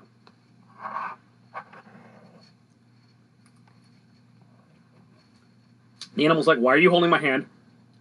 Why are we not on the spaceship right now? So I tried to teleport us up there, per se. Boom! You teleport up to the spaceship. What? You successfully teleport up to the spaceship. Hold up. What? You teleport up to the spaceship. I want to teleport back to the ground. You teleport back to the ground. Do you take them with you? No. Okay. I teleport back to the spaceship. Your green friend is actually still up there killing a harpy inside of your spaceship. Like, oh, there you are. And he chops him in two and I want to teleport back to the ground. You teleport back to the ground. I want to teleport back to the spaceship. You teleport back to the spaceship. What are you doing? I want to blow up the rubble with a minor explosion. What, the rubble in of the castle? Castle. You blast the rubble and explodes. I attempt to cast a fireball on top of the rubble. You cast a fireball on top of the rubble. Spend spell slots for the day. Go ahead. Good job. Good job.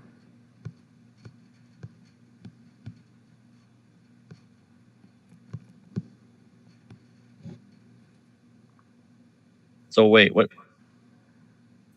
is going on? Okay.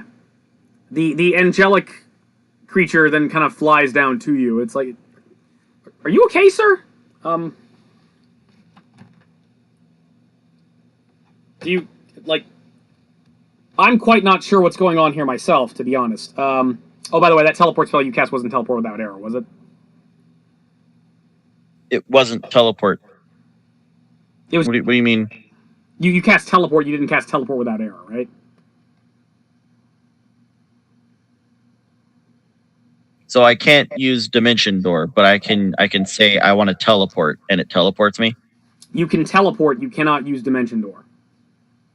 You cannot use Dimension Door, and you cannot use the Magnificent Mansion spell. Are you selectively getting rid of spells? It's just for whatever reason they're not. Those two spells are not working that you've tried.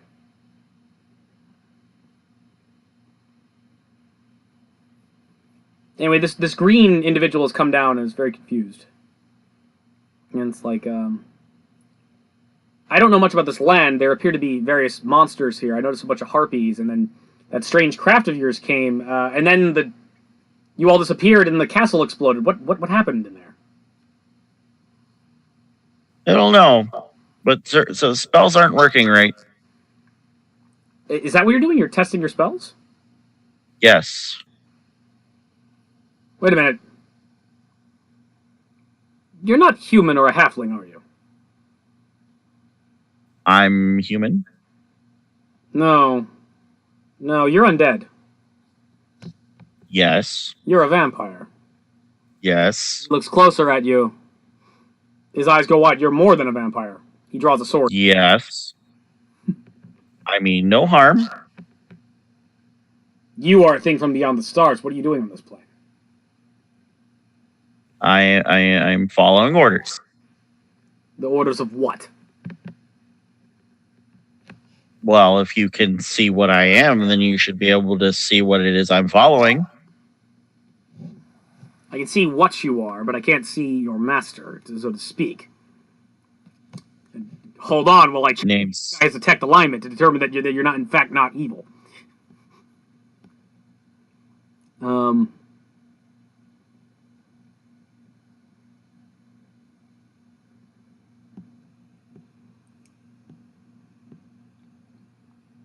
Detect magic, entropic shield, divine favor, cause fear. Son of a bitch.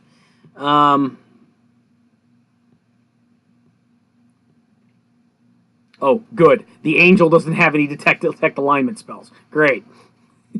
Great. Fan-fucking-tastic. No,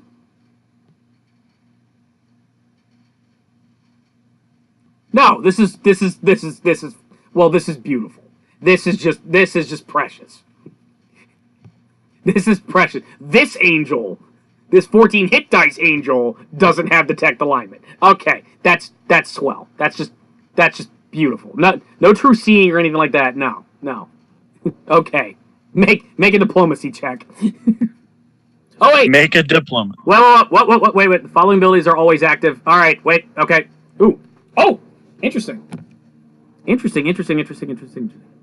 No, the following abilities are always active on this creature. Detect evil, detect snares, detect pits, snares and pits, discern lies, see invisibility, and true seeing. Okay. So actually, no, he looks at you and realizes, no, you're not evil. You are a fell being from beyond the stars, but you're not. Your soul is conflicted, but you're not a bad. Wait a minute. I'm chaotic neutral. Now wait a minute. Now you don't appear as what you are anymore. Your tentacles, your ichor, it's disappearing. It's like, my God, I'm going blind. I can't see you. I can't see you. It just faded away. Excuse me. My name is Alistar. I am a celestial. I'm a planetar. We always have the greatest of sight. We all are kind. We always see truthfully, so to speak. But I'm going blind. I can see that if you wanted to pull a trick on me, I would fall for it. I'm losing that ability. What happened in there? What do you mean you're going blind? You know of the spell True Seeing, correct? Lets you see what something really is beyond its current form and lets you see invisible things, right? Yes, my kind always see truthfully. And I can now see, that's why when I looked at you, I knew that you were in fact what you were. I could see beyond your facade as a vampire and that you're something different from not in this world. But now that's fading. Now I can't see you as you truly are. Well, you've introduced yourself. So I guess I should introduce myself as it's only proper. My name is Flutterbudgets. self-proclaimed master of sneaky wizardry. From the spaceship you hear, oh god. Ruiner of day. And vanquisher of your sex life. Yes, you two up there. You two, very much so. Also a rogue. Not vanquishing it. We're having it right now. After a battle in front of an angel. You're no longer in the thing. Have your little gay, like, chat session where I'm trying to get a blowjob up here. Leave me alone. I fart cloud and I go up there. Where'd you... He flies after you.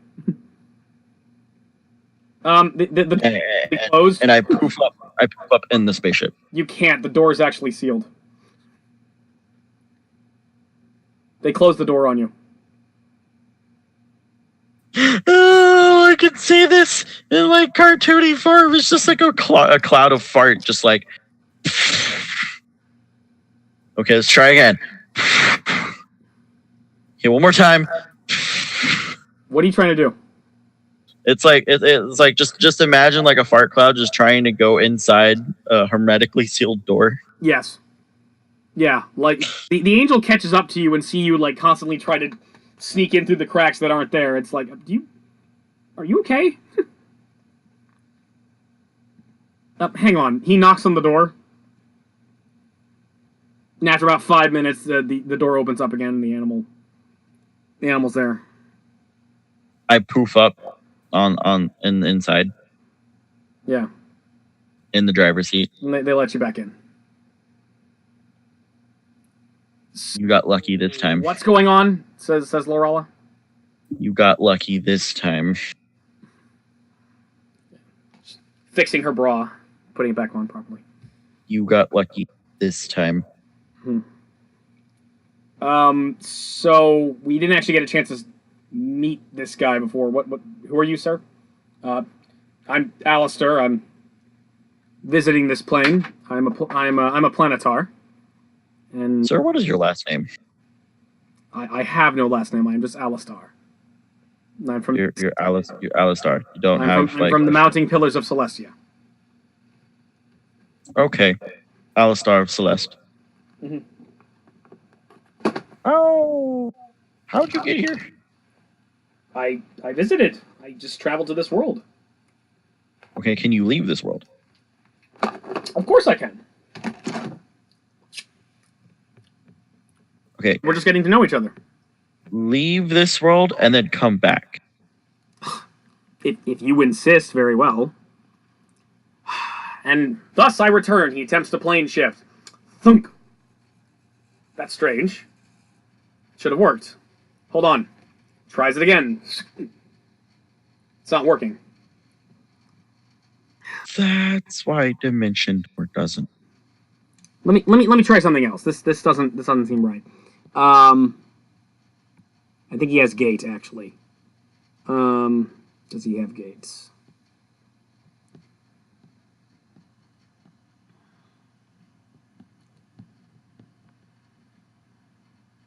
I don't know if he has gate or not. And Mage's Magnificent Mansion doesn't. Explains everything. All right, no, he doesn't actually have gate. He just has plane shift. He tries to plane shift one more time. I don't understand this. I cannot plane shift. I cannot return. He tries plane shifting again. It's not working. What's happened? What happened in there?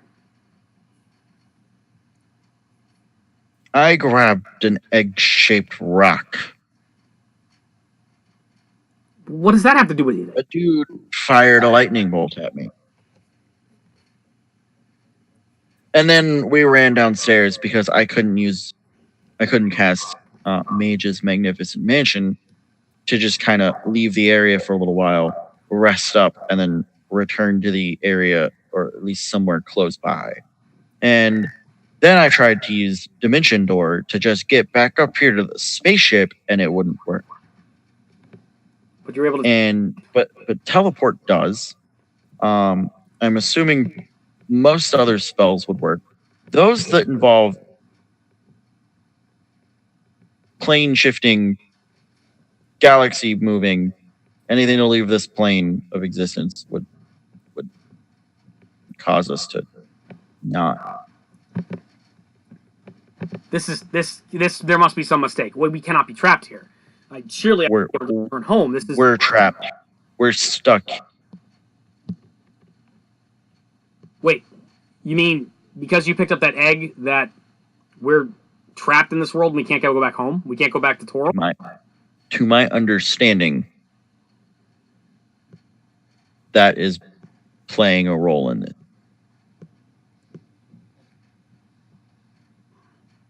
So grabbing that egg-shaped thing, Lorella chimes in. So grabbing that egg-shaped thing is actually what is cut us off. We can't move. He can't move.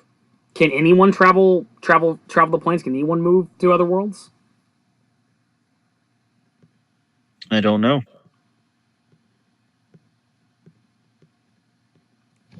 Okay. He's gonna try something else, but let me see if it works or not.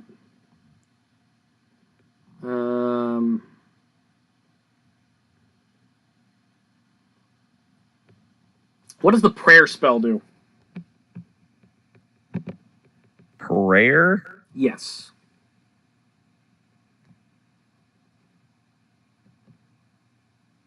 You bring special favor upon yourself and your allies while bringing disfavor to your enemies. You and each of your allies gain a +1 luck bonus on attack rolls, weapon damage rolls, saves, and skill checks, while each of your foes take a -1 penalty on such rolls. All right. Well, that's not useful. What I'm trying to pull here. Yeah. Well, why did you do this? Why did you move that object and cause this to happen? Why? Lorella, because I was. I think I have an idea. I think I have any idea why. This was Nyarlathotep's plan. Possibly. He potentially saw this coming. Your master likes to watch worlds die. Well, if we can't leave this place, and he can't leave this place, and he's a celestial, what if no one else can leave?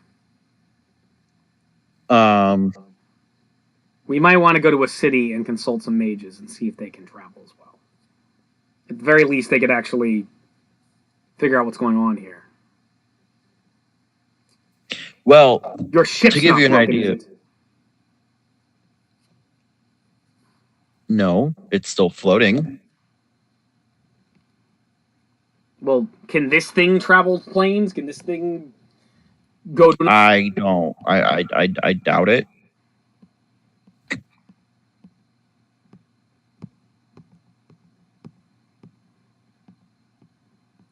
Let's see if we can go up into space.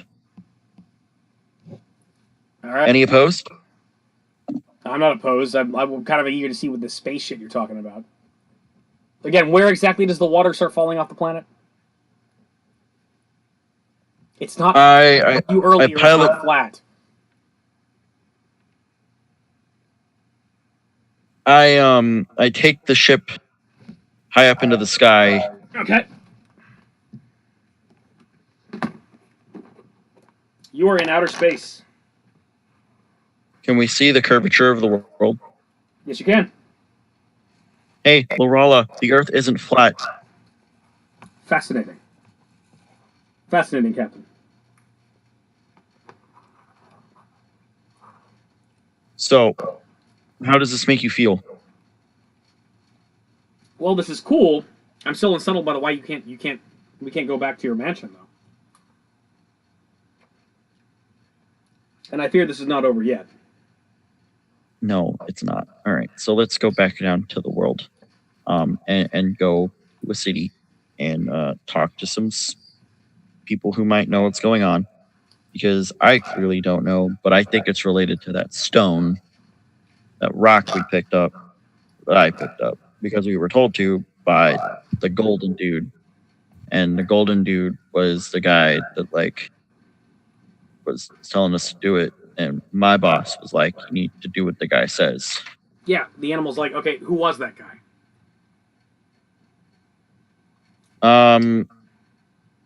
Dungeon Master. I don't recall his name. Garloth. Garloth? Yes. Garloth of what? Garloth of the Peshkor family. Garloth of the Peshkor family. He was the one that came to us. on the day we left. All right, he was the guy that showed up and gave you the ring, right? Yes. All right. Yeah, I thought his timing in the castle at the inn was very strange. He just shows up out of nowhere. Now, Tharla Hotep puts you up to all this crap, and all of a sudden he just shows up out of nowhere and says he knows about it already. That's real suspicious. The Tharla Hotep. Knowledge religion? Okay. Let's see if I recognize his name anywhere else. All right, make your roll. I'm working on it. I gotta do some adding. 37.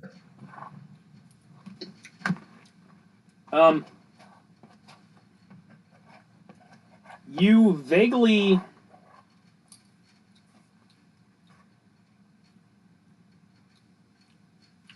You hear that basically mind you, you were in Toril at the time, but you recall back during your 1,000 years in Toril, occasionally learning the lineage of some of the gods, and apparently there was a family that Haroni esteemed important to him, that he considered his kinsmen, and they were known as and in particular they were known as the Paskur family, and they protected and guarded something to him, something very important for many centuries. So the Paskur family does ring a bell, and suggests that it is essentially a divine family.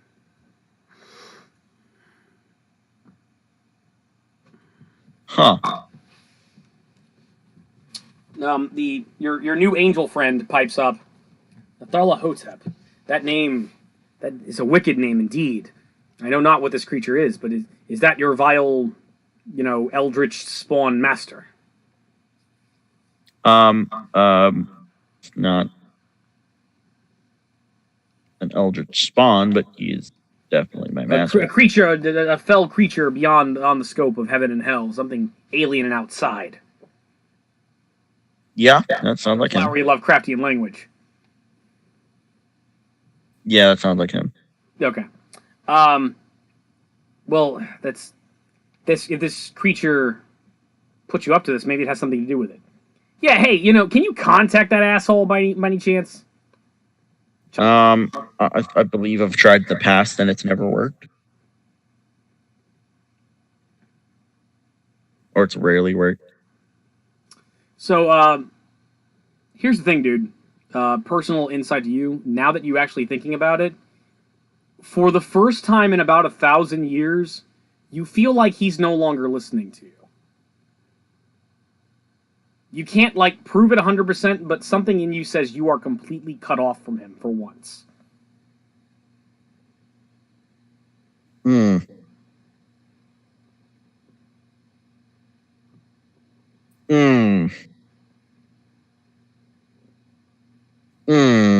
Anyway, the ship is re-entering orbit once again, and you've shifted slightly. You're no longer over the island. You're a little bit further south, but you're back in orbit of the planet, basically.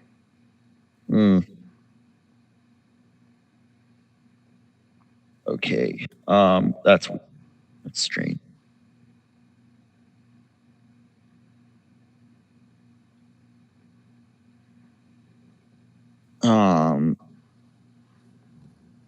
So I'm gonna test this. Okay. How does this device work? The angel starts going over and start fiddling with things, and so don't touch anything. Don't touch anything. He pushes the self-destruct button, and then you suddenly a bright red light flashes up in front, and you see in scroll it reads, "Please don't push that button again," and then it shuts down. So there was a fail safe. Please don't touch anything. I apologize. Yeah, I barely know how to fly this thing. Yeah, he literally learned it 45 minutes ago. It was kind of freaking us out. I have supercomputer brain power. Okay, I barely know how this thing works. I don't expect a god to know how it works. Lorala starts fiddling around at the back of the bridge and like, hey, there's a coffee machine. No, don't. What? There's a coffee machine, and the animal starts fiddling around next to the coffee machine, and he pushes something. There's another button, and a muffin pops out. Please. It has a muffin button. Can I have a muffin, please? And a cup of coffee. He tosses you a muffin and fixes you a cup of coffee. Time to see if this actually tastes good to me. Alistar asks for a muffin as well, as he's had a very long day. And he's very freaked out because he can't go home. Okay, question. Okay. Who a vampire? You? Would any of these taste good? We're going to do this now. All right. Well, if we were playing a game of World of Darkness, according to World of Darkness, like, the only thing that tastes good to you is blood, and if you try to eat non-blood food, you vomit up. I've never liked that bullshit. Essentially what it boils down to is normal food does not taste as good to you. I use the comic book Crimson rules, where basically it's like, normal food does not make you sick, it doesn't make you vomit, but basically it's like, it does, you don't gain any sustenance from it. You know, it doesn't... Good night, Nanny. Yeah. You don't... But here's the thing. Yeah. I'm not just a vampire. Yes. Well, that doesn't even matter. That doesn't really even factor in. The issue is you don't gain any sustenance from eating normal food, and I know I don't gain any sustenance, but for the fact that I'm not a normal thing at all, anything. Essentially, what I imagine you have to do is you had to relearn, upon becoming a vampire, the taste of ordinary food, and if you and sometimes like you would occasionally eat something to be sociable, and you would remember how it used to taste, and when you think about it, you can actually enjoy it again. So it kind of takes a moment of concentration for you, but you actually can eat a muffin and enjoy it. You just gain no sustenance from it. I've never liked the whole human food makes you vomit shit. I've never liked that rule in World of Darkness. But considering that I'm a pseudo-natural creature, yes, would it be feasible for me to actually regain my taste buds for regular food? At this point, you basically have your taste buds back. Fine, but it doesn't. Okay.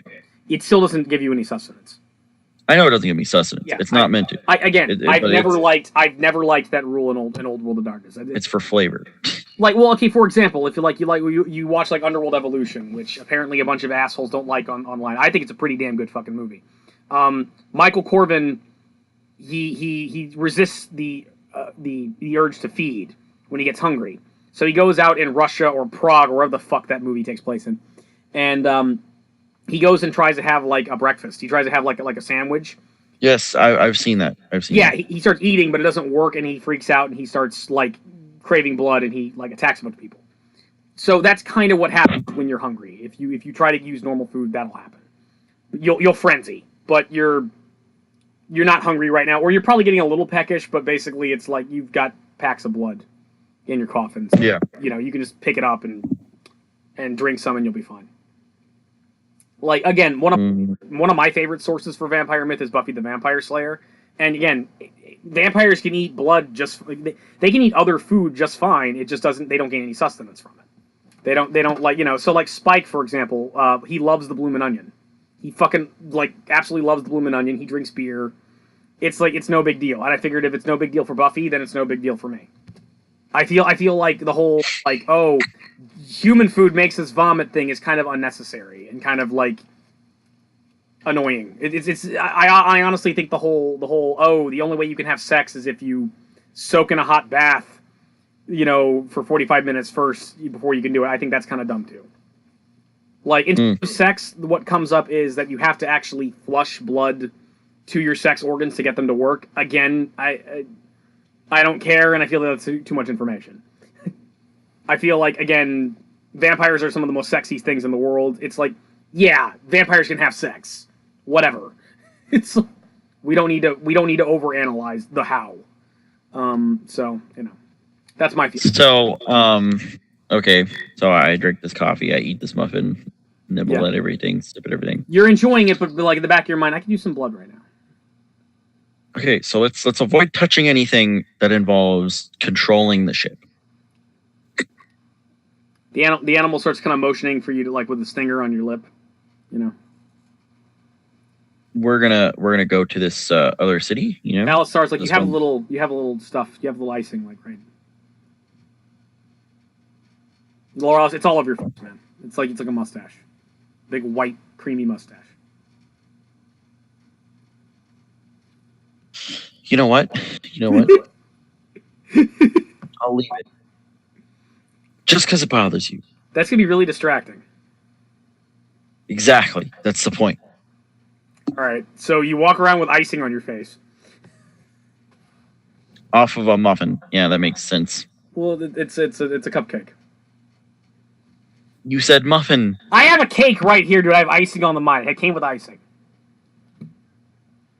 You rolled a 20 upon pushing the muffin button, and you got a cupcake. That's how a muffin works. That's how it's always worked. Ask Goku. I don't. Fine. I don't even want to know. I don't want to know. I don't need to know. You know what? Just I'm eating this thing. It tastes okay. I'm not eating it. The planet has been like thrown into chaos, and we're arguing about a muffin. Hey, enjoy the little things. It's true. Enjoy the little things while you can.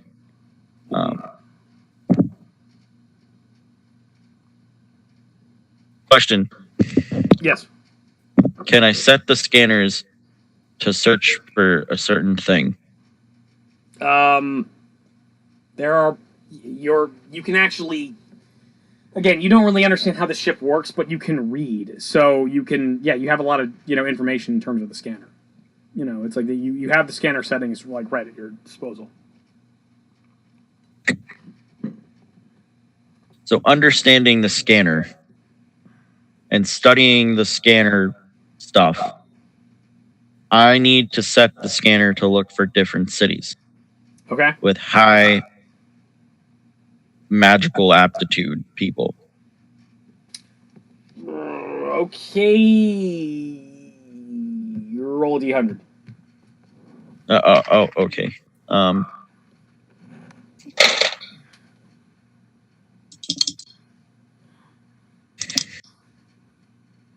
68. All right. Roll another d100. Okay. 18. Okay. Figuring out scanning for cities, not a problem. You very easily, the computer naturally responds. It kind of like, apparently the scrolls have been on this planet for a while and already actually been logging cities and things like that. In terms of actually scanning for magic or magical aptitude, that information appears to be beyond the capability of the sensors. Okay. So, knowledge local to see if I can figure out and if I know any of the cities that are known for magical capability. Okay. That's going to be a 22. Okay. Well, you're not native to this plane. I know. But DC's high. Okay, so you vaguely recall while you were going out of your mind like a batshit wacko,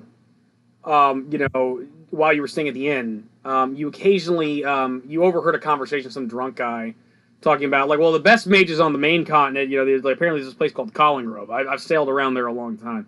The mages there are pretty good. I mean, they're better than Vante's Tower. You don't want to... I went in there, I tried to get something for my boss one time there. There was exploded bodies. That guy Gotti's a freak. But yeah, Colin Grove's, like, pretty good. It's like... Isn't they have that mage there, that weird, like, fire nipple guy? It was like, isn't he kind of just, like...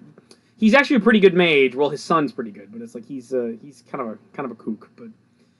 So Colin Grove. Yeah. And sure enough, Colin Grove is on the basically the city map of the geographical map of the ship. The scrolls apparently had, at least from orbit, scanned Colin Grove and not gotten any. I set the ship to come within 100 miles of that city. Okay. You begin flying. And so about an hour and a half passes as you're flying high over the land, across the ocean. You wind up coming to another continent, and as you're flying overhead, you notice that there's kind of a swamp underneath. You're kind of actually you're finally escaping daylight. The day is ending, and on top of that, you were traveling. Fortunately, your ship's fast enough. You're actually kind of like beating the sun, so you're kind of going into the next day. You're kind of like, well, yeah, the way you're doing this actually, it's kind of making the day last longer for you because you're traveling west. But you're going over these swampy lands. As you're going over the swampland, suddenly the land becomes much more harsh and more desert-like, and you notice that there are these fucked up, creepy-ass looking towers, nasty-looking things flying around it. Your new angel companion kind of bristles and kind of notices those are demons. As you're flying along, the ground gets like noticeably hotter and hotter and kind of more molten. You wind up passing by a really nasty, scary-looking tower that just like screams bad news. You start flying past that, and then you slowly... Hold up. Can I study that tower?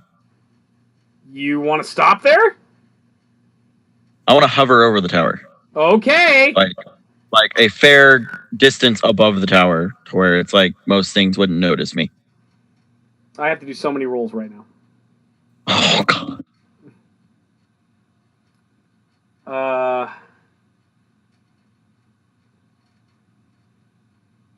Okay. So you're hovering in the air, and the first thing you notice is, man, that ground's got covered in a lot of demons. There are a lot of demons just on the ground, and undead, and other monsters, and other nasty-looking things. And, you can... Yeah, let's see how bad this gets. Oh, yeah. Yeah, so you suddenly notice a figure that's basically kind of rising up out of the tower, kind of slowly walking up, and it appears to be a red-robed figure. I know you don't have this ability, but you just sense evil coming out off the guy, and he's very clearly looking at your ship. And it looks like the demons have started to take notice of your ship, and Is this Satan? possibly. But you also... Knowledge religion? There appears to be... go ahead. Knowledge religion.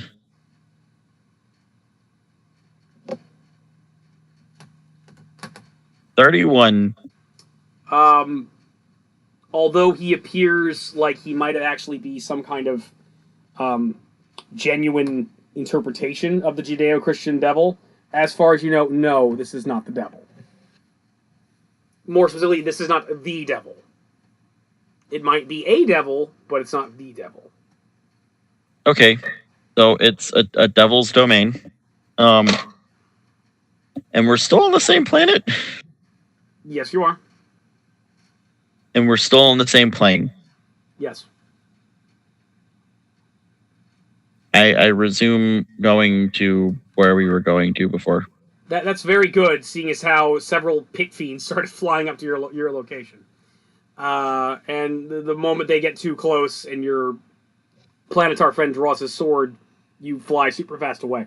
As you're flying, you notice that the other demons seem distracted. As you start flying, you notice that there's a massive fucking army of humanoid races, primarily humans and dwarves, just that appear to be marching on the demons themselves. And like literally, like a few moments after you moving forward, they charge them.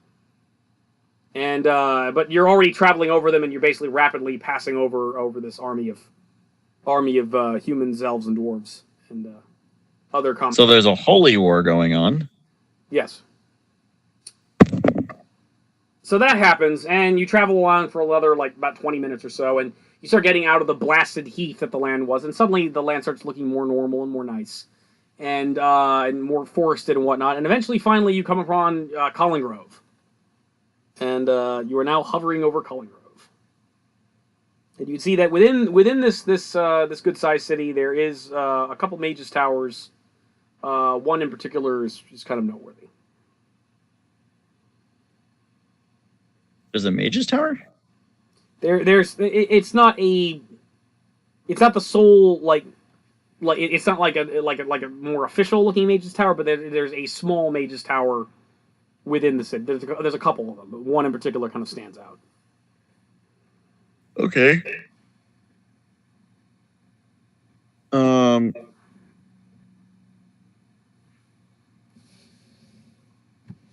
want to land an hour's trip from the city. Okay. And an hour away from the city. There's forests. Are there forests around that I can land in? Yes. Okay, so I'm landing in the forest so that hopefully nobody spots the ship.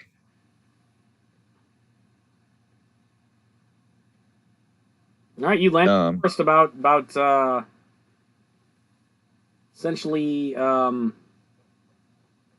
4 or 5 miles away from the city.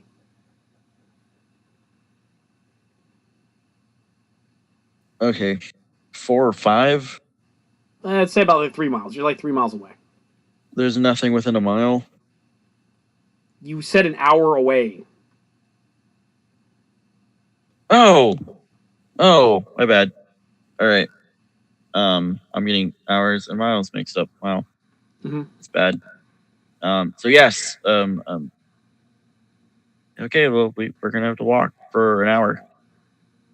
Okay, so you're about 3 miles away, and y'all start walking, and your angel friend says "You're sure you do not want to fly, friend?" I don't want to fly in that thing. Okay. Up to this mage's tower or mage's. All right, so you're all going to basically casually walk there, so that way as not to alert attention. Okay. All right. Yay! Random encounter. Oh.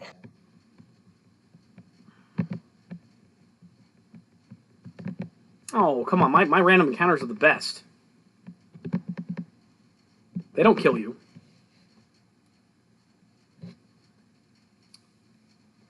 You're right. Hardly anything kills me. It's true.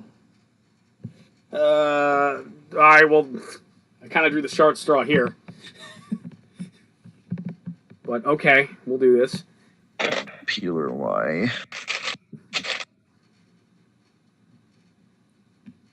Well, this is no. You have no idea how great this is. I literally rolled the dumbest thing I possibly could roll. Sounds like shit. Well, it's realistic. It's realistic that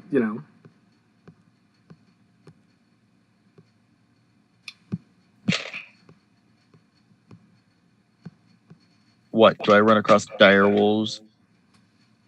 No. No, you encounter something much less useful.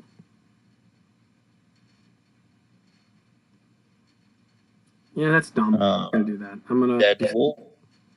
I'm gonna do something more badass than this. Another vampire. Hang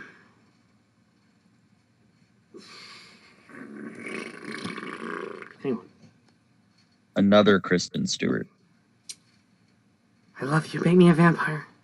Make me a vampire. No. Do it. No, I've been through this once already. All right.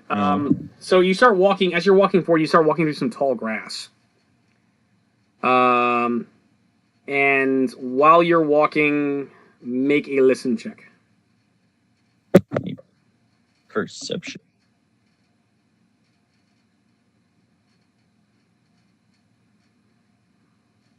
All right. 38. You suddenly hear a rattling sound at your feet. A rattlesnake? Yep. Roll initiative.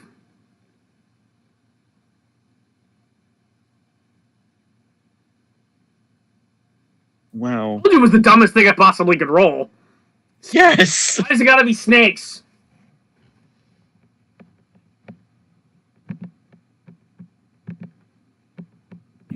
$31.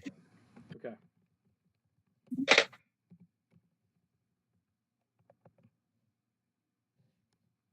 They go on a 22.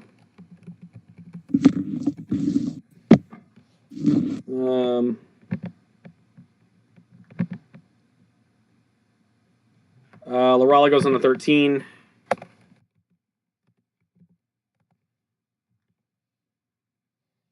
Animal goes on a 14. And your new best friend, I don't know.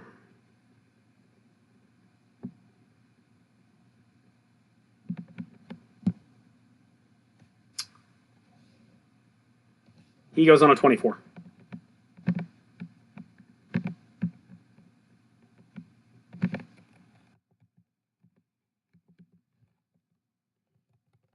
Okay, it's your go.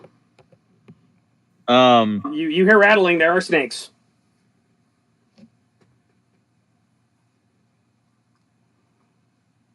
Are there a lot of snakes? You hear a bunch of rattling. And hissing. And you feel like you probably shouldn't be standing where you're standing right now. None of you should be.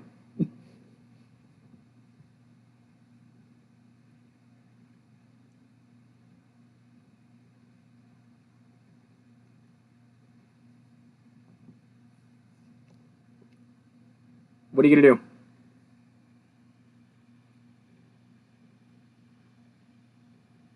I'm gonna run.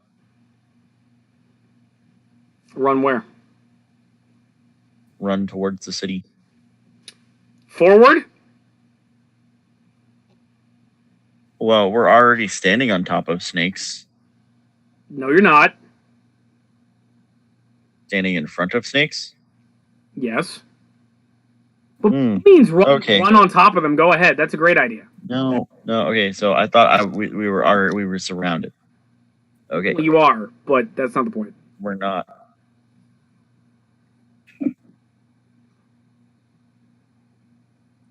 You know, I hope this is the thing that actually kills you. I want this totally real world scenario to actually just like TKO the party. That'd be great. Immune to poison.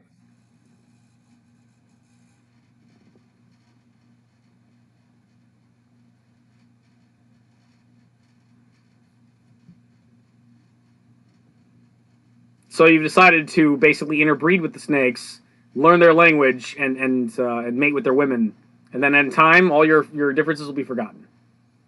No. How many snakes are there? You can't. You hear a bunch of rattling in front of you, but you can't exactly see where they're at. Could it potentially be less than 20 snakes? It doesn't sound like 20 snakes. Does it sound like 10 snakes? It sounds like it could be 10 snakes. Can I see all of them? Make a spot check.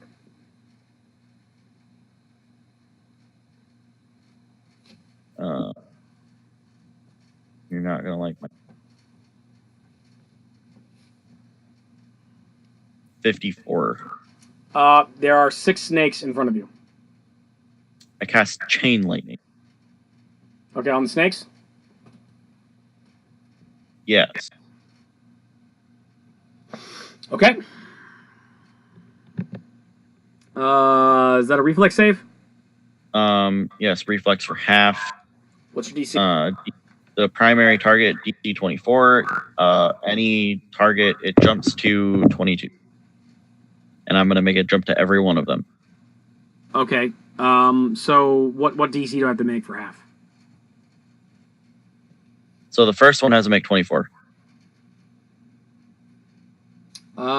He does not make a 24.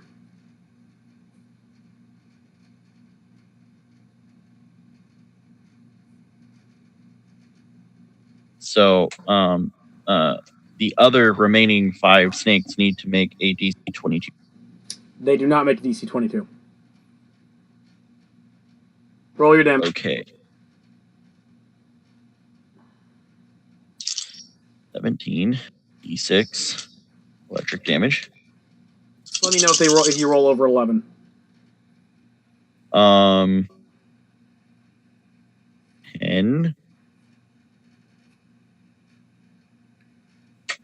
22. 22? Yeah, they're all dead. Zap! 30, you zap all the snakes. 37. Hold up, 37. They're fucking dead. Shut up. I don't care. It's only 8 guys, so they have 1 hit point. Fuck off. Add. Oh no! It's not an AOE. It's each target takes that much damage. Yeah, they're dead. So it's not a step down. So they only had 11 hit points. Yeah, they had 1 and then like -10 to die, which. Oh. Yeah, they're dead. Oh. Yeah, they're dead. Okay, so you chain lightning. You chain lightning the snakes and fry the snakes, and they hiss some more and are fragged and are dead. Yay. Okay. The Planetar is like, good shot, my friend. And he starts flipping. That's useful. Only for a much more massive rattling sound up here behind you. So there's a big snake? Yes. And it bites your sexy drow like spider friend. Oh. Suddenly right in the mud is a huge viper snake.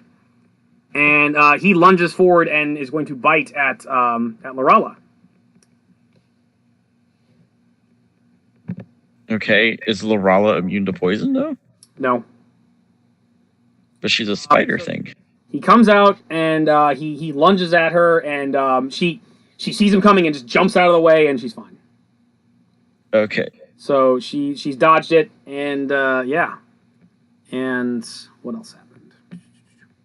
Okay, that's the snake's turn. The animal sees that. Unfortunately, he has spent all of his furies for the day. So instead, he shifts and turns into a werewolf and rages. And, and he lunges forward and attacks the snake. And let's see. Okay.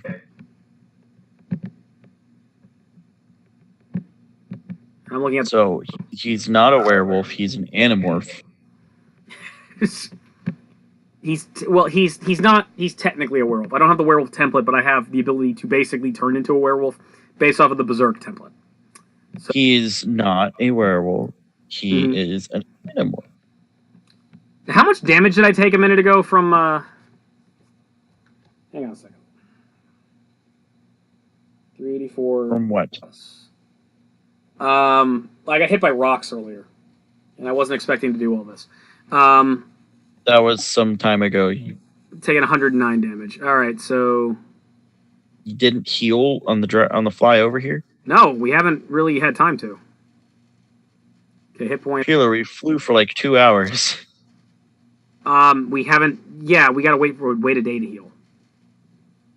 We haven't been to bed yet. Rage Fury. Okay, Wolf Rage. I don't know why it doesn't say Wolf Rage, but.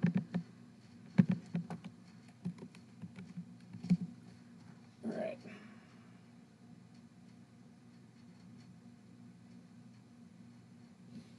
Uh, 336, that sounds about right. Okay.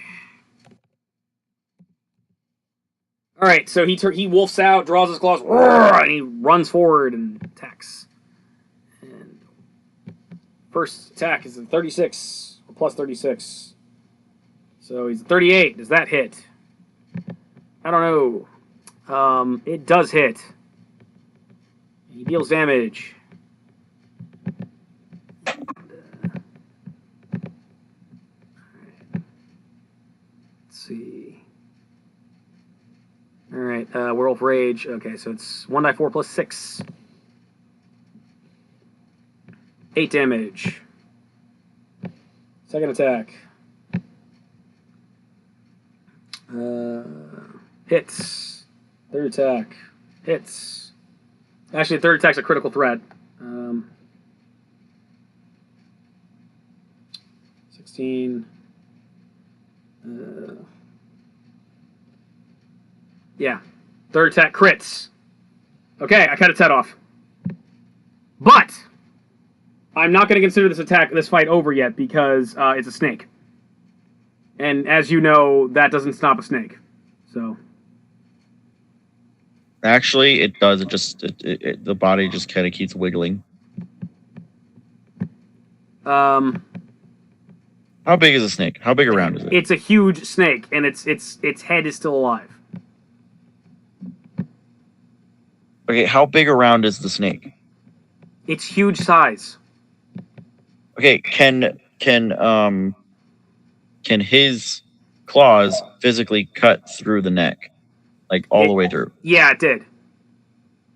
Can they physically? Are the claws actually long enough to physically slice all the way through? Yes. Like they're longer than the snake is round. I'm gonna say that it happens because it would be badass. Because 5th edition does have a ruling for Vorpal, if it's feasibly impossible. Okay, actually, for you to be yeah. Slice Are we off. using 5th edition? Are we using it, sir? Are we using 5th edition? Are we doing that? Well, yeah. I'm just saying, Last because chip, if we're not it's doing not actually, if you can't actually wrap your mind around him actually being able to, like, say the snake's got 2 feet. I operate, sir, on a principle of how metal something is. And to me, completely cutting off Galactus's head with a butter knife is metal. So, anyway, I actually did the math wrong. I actually killed this thing in 2 hits, actually, so it doesn't matter. So, I didn't avian crit it. So, all right. So the giant snake takes a bite for Lorala. The animal turns into a wolf, runs up, and like slices into it twice, cuts it down, and blood, gore fly everywhere, and it's dead. So yay! So I killed all the little snakes, and you killed the giant snake. You killed all the little snake. I killed the giant snake. I still have more kills than you. That's true. That still counts as 1. So there we go. Yeah, you got 1. Yeah. So that we thank you. We got rid of my bullshit random encounter. I'm very pleased by this. That was a terrible random encounter. I remember rolling it like half a month ago, and it was like, that's gonna be dumb. And it's like, yeah, well, it's what you rolled. So shut up. And yeah, so we killed a bunch of snakes. Okay, and then the rest of the hour passes uneventfully, and you arrive in Collings Grove, and there are a bunch of dwarves guarding the city entrance, and you all approach, and you all look weird. As you a big the green angel dude and a drow spider woman. The animal, upon approaching the city, shifts back from his wolf form. Here's the thing: I talk 3 times a day, and it's useful, but I can't talk while I'm a werewolf, and also werewolf. Like anybody's gonna trust me. So I waited till the very last minute to shift back.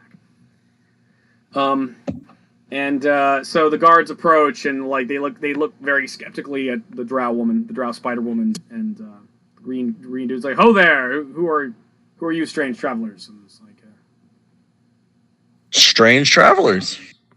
Yeah, we're used to drow around here, but not ones that look like they're turning into driders or something like that.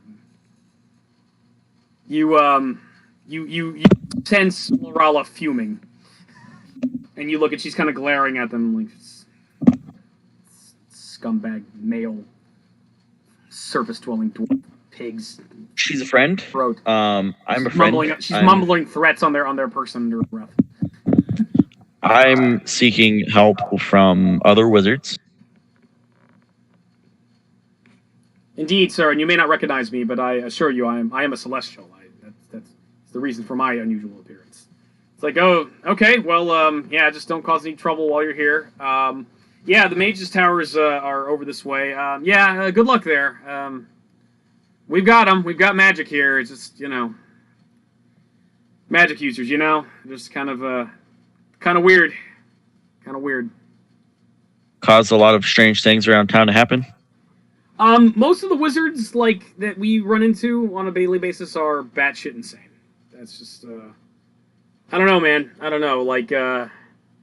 As a kid, I kind of thought I might want to become like a wizard or something like that, and then my buddy got into it, started casting spells. It was kind of cool. Hey, look, you shoot a fireball, and then he just started getting more and more nuts, and he got addicted to poppy seeds or something like that. And yeah, it's a rough road. No offense. You look like you're wearing robes there, like you might be a caster, but it's like, if I were you now, quit while you're ahead. It's just I did say other wizards. Yeah. Okay. I'm not judging. It's like we don't do that here in Collin Grove. So sorry. It's like. Thank you for showing us the way, good sir. Yeah, absolutely. You guys have a wonderful day. Have a wonderful day. I go. Wow. Okay, I walk to the place with the wizards. Okay, you enter like the magical district, and there are several towers, and there's that distinct tower you notice like from the air. I go to that distinct tower. Okay, you go inside, and you've entered a kind of eccentric wizard's laboratory. You're very common. You've seen this many times, and you see a very old man walking around. You're not sure. You look at him. You realize he is in fact an elf. But he's an elf that's so old, he looks his age, if that makes any sense. He hasn't aged gracefully, one like Elrond or Galadriel or things like that. No. This elf looks genuinely like an old man. On top of that, he's kind of puttering around and making noises, going, and he's like, he apparently has some kind of helmet on his head that looks like an elephant. And he's puttering around, looking at mixing potions and then drinking the potions, belching, and then trying to pull the thing off, and it doesn't work, and he's just like, oh, I have to poop again. What do you do? I walk up to him. Do you need help, friend? Oh, hello. How can I help you, sonny boy? Do you have a hat stuck on your head? I do. It's a cursed helmet. My friends got it for me. I can't get it off. It looks like an elephant. I'm stupid. Can you help me? Maybe. That hurts my tongue. That hurts my tongue. Ow. Okay. Go ahead. I cast Dispel Magic on the cursed helmet. It falls off his head. Oh, you did it! Oh, thank you! Oh, thank you so much! Oh, thank God! It's finally off my head! Oh, thank goodness! Oh, okay. Now he puts it right back on. Okay, now I can take it. I can take it. It's stuck on his head again. Oh, I can't get it off. How'd you get it off? Why is this? I cast Dispel Magic. It falls off. Oh, thank you. Oh, I know I don't cast. I that's why I tell him that I had cast Dispel Magic to get it off. I forgot it. Oh, the enchantment on the helmet is you cast Dispel Magic, it comes off. But if you put it back on again, the curse comes back on again. It gets stuck on your head. Oh, I could have sworn I figured that out a couple weeks ago. I think I did cast a spell and I put it back on again. Why would I do that? I don't know. Could you cast a spell magic again? I can ritual cast it. Okay. Please, I've had this thing stuck on my head for a month. Okay. I ritual cast the spell magic. On the helmet. As he does so, he keeps going. And it's actually kind of hard for you to ritually cast it because he's distracting you. Fun. About 2 or 3 minutes, Lorala just says, "I'm going outside," and she just leaves. I just don't want to put up with this. She just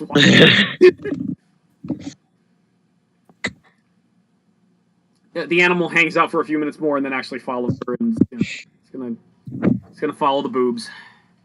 So, but Alistair's gonna stay with you. So, okay. Yeah.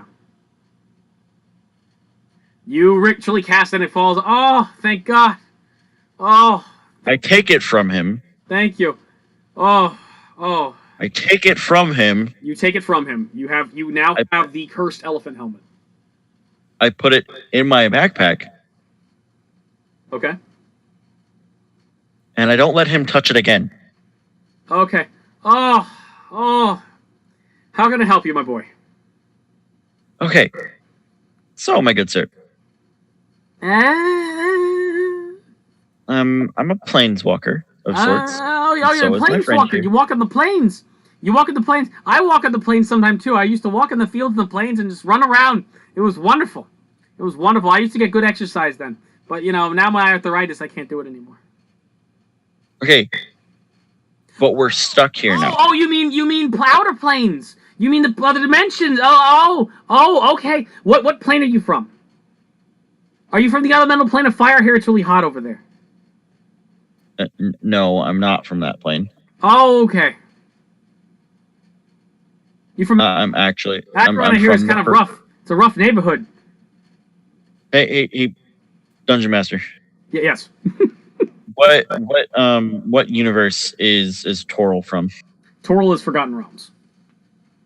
I'm actually from the Forgotten Realms. That is what we why would you forget about the realms? Why did you forget about the places you got to? How would you get back there? Well, I mean, it's just outside of its world. It's called the Forgotten Realms. Forgotten. That's funny. That's a weird PR place for a world, don't you think? That's kind of strange. Okay. Anyways, major point is okay. We can we're planeswalkers through different methods, of course, but neither of us can cast spells or use abilities that allow us to leave this plane. Oh, you can't plane shift? No. Well, it sounds like you have to level up a few more levels so you can plane shift again. It takes a while. Sometimes, if you're young and you're new, you don't know how to do it. It doesn't work. I'm level 32. What do you mean level 32? That doesn't make any sense. I'm level 32. What do you mean levels? What are you talking about? I don't understand. What do you mean? You crazy old bastard. So, are there any other wizards? I had my son. My son was here, but my son went. I don't know where he went. I need his help. Okay, where is he? I don't know. He left one day and he's gone. I miss him. I need his. You know where he is? No. Oh. Seems sad. So your plane shift spells and your gate spells don't work. That's very strange. It's very strange. Nope. Dimension Door doesn't work. Mage's Magnificent Mansion doesn't work. That's a good spell. Yes. I have a lot of friends living there. I forgot it a long time ago, though. I can't cast it anymore. Not since I had my accident. What accident? Well, it just, they don't let me back in anymore because, I have trouble when, in the bathroom sometimes, and it can be a bit of a mess, and, I'm not invited back. Understandable. So,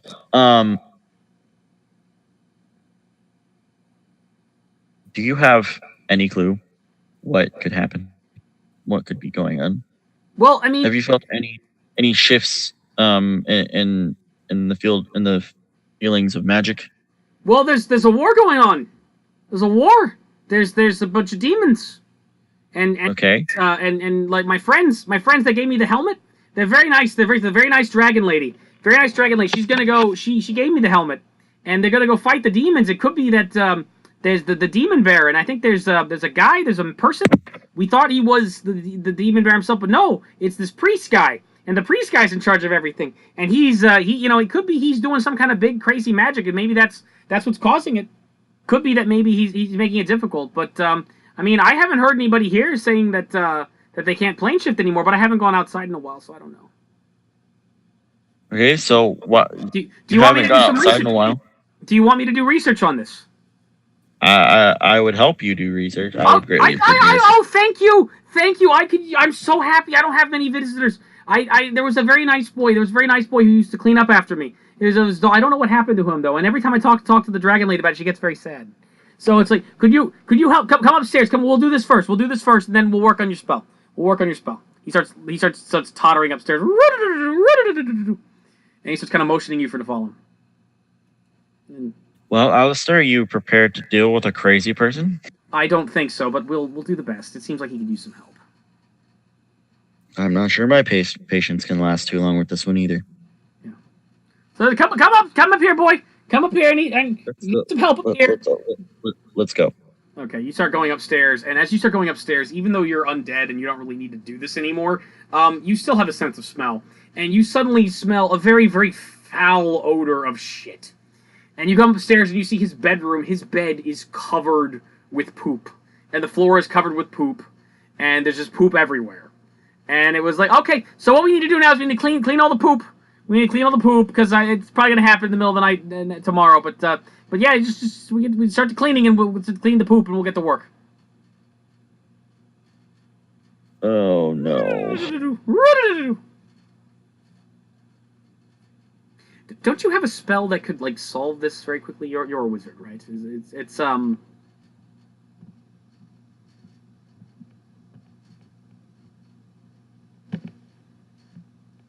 not sure if I can do it. Probably because I should read my character description so I know actually what I can fucking do. Well, you see, the thing is I didn't prepare Mage Hand. Oh! Last night. I guess we got to do this the hard way. Hold on. I got some paper towels. We'll get to work. Are you actually going to help him clean up the poop?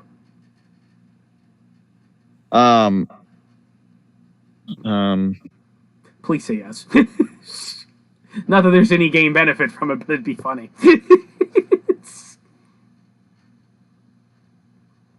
Alas, the Planetar does not have prestidigitation on him.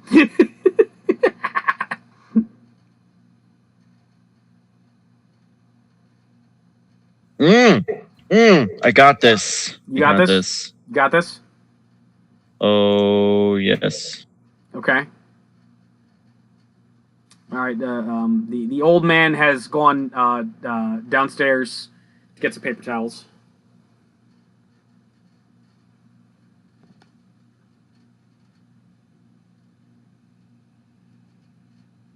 Okay. But, yeah. I cast mnemonic enhancer. Okay, what does that do? This allows me to either prepare additional spells or retain a spell just cast. Okay. Casting this spell allows you to prepare additional spells or retain spells recently cast. Pick one of these two versions of the spell or when the spell is cast. Prepare. You prepare up to 3 additional levels of spells. A cantrip counts as half level for this purpose. Okay. You prepare and cast these spells normally. Or retain. You retain any spell of 3rd level or lower that you would cast up to 1 round before you started casting the mnemonic. This restores the previously cast spell to your hand or to your mind. In either event, the spell or spells prepared or retain fade after 24 hours if not cast. Okay. I'm going to use this once to prepare additional spells.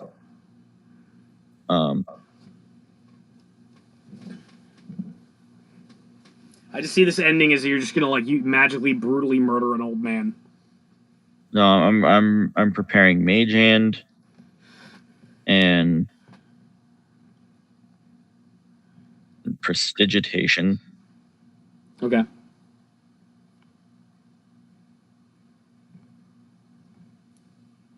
Then we're gonna prep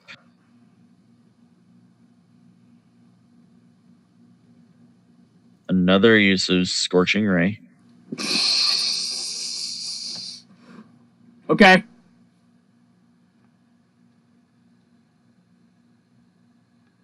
What? What's so funny? Nothing. How do I deal with the old man with shit everywhere? Scorching Ray. I'll solve this problem permanently. Well, you know what? No, instead of Scorching Ray, we're gonna use we're gonna do 2 more preps of magic.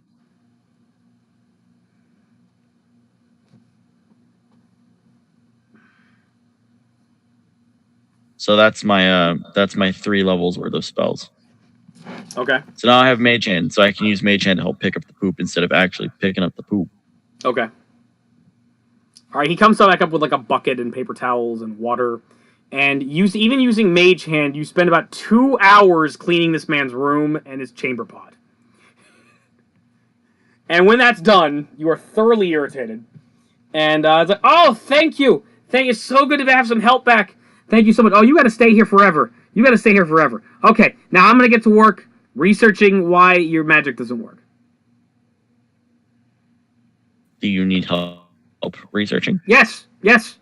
Yes, I do. Yes. I will help you do research. Okay. All right, so you start researching magic with him. And one of the first thing he tries to do is he tries to actually cast like plane shift himself, and and you start relaying to him like dimension door didn't work, and essentially he basically comes to the same conclusion that you can come to, that nobody can cast dimension door anymore, and nobody can cast plane shift, and which is very disturbing.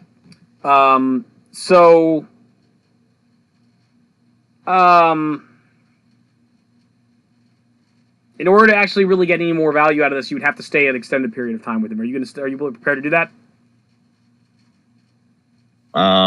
If the rest of the party is okay with it. Okay.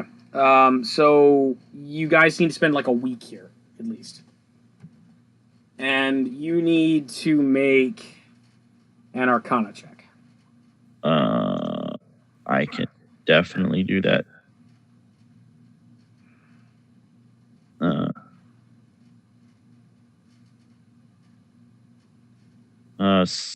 Oh.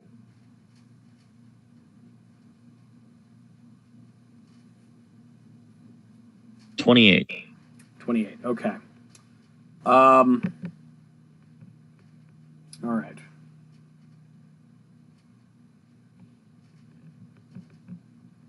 So while studying and researching with him, you discover that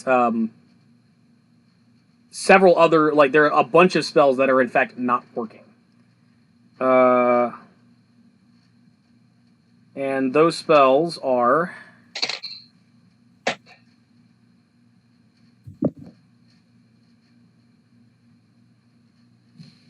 Okay, hang on. 2, 3.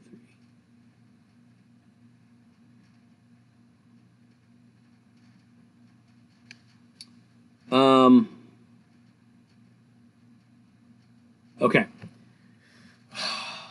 There's you guys run a lot of experiments and cast a lot of spells, and you as you're going along, you basically determine there's a bunch of spells that are in fact not working, and you discover that Astral Spell is not working, Binding is not working, Blink is not working, Conjure Elemental doesn't work, Conjure Elemental Kin doesn't work. You attempted to contact other planes. Your essentially your friend Aristeel attempted to call home and talk to one of the Celestials on his home plane, and was unable to do so. The contact other plane does not work. Deep Pockets doesn't work.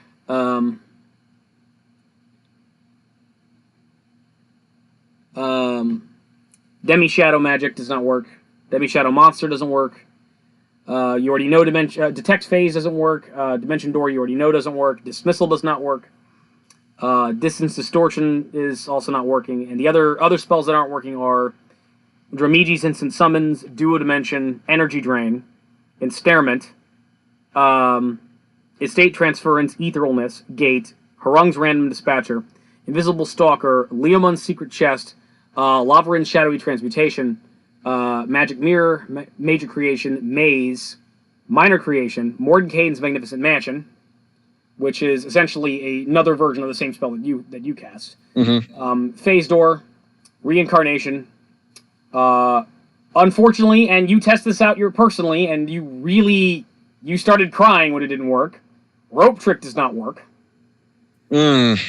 Sending doesn't work. Shades doesn't work. Shadow Cat doesn't work. Shadow Form doesn't work. Shadow Magic, Shadow Monster, Shadow Walk, Sucker, Summon Shadow, Teleport Without Error, True Seeing, as attested by your angel friend, Vanish and Vision. None of those work. Now, in particular, Energy Drain you discovered doesn't work, which you actually tested with some lab mice. You kind of like stopped feeding this way anyway. But he actually tried it out as a spell, and then you tried it yourself, and you attempted to Energy Drain a mouse, and found you couldn't do it.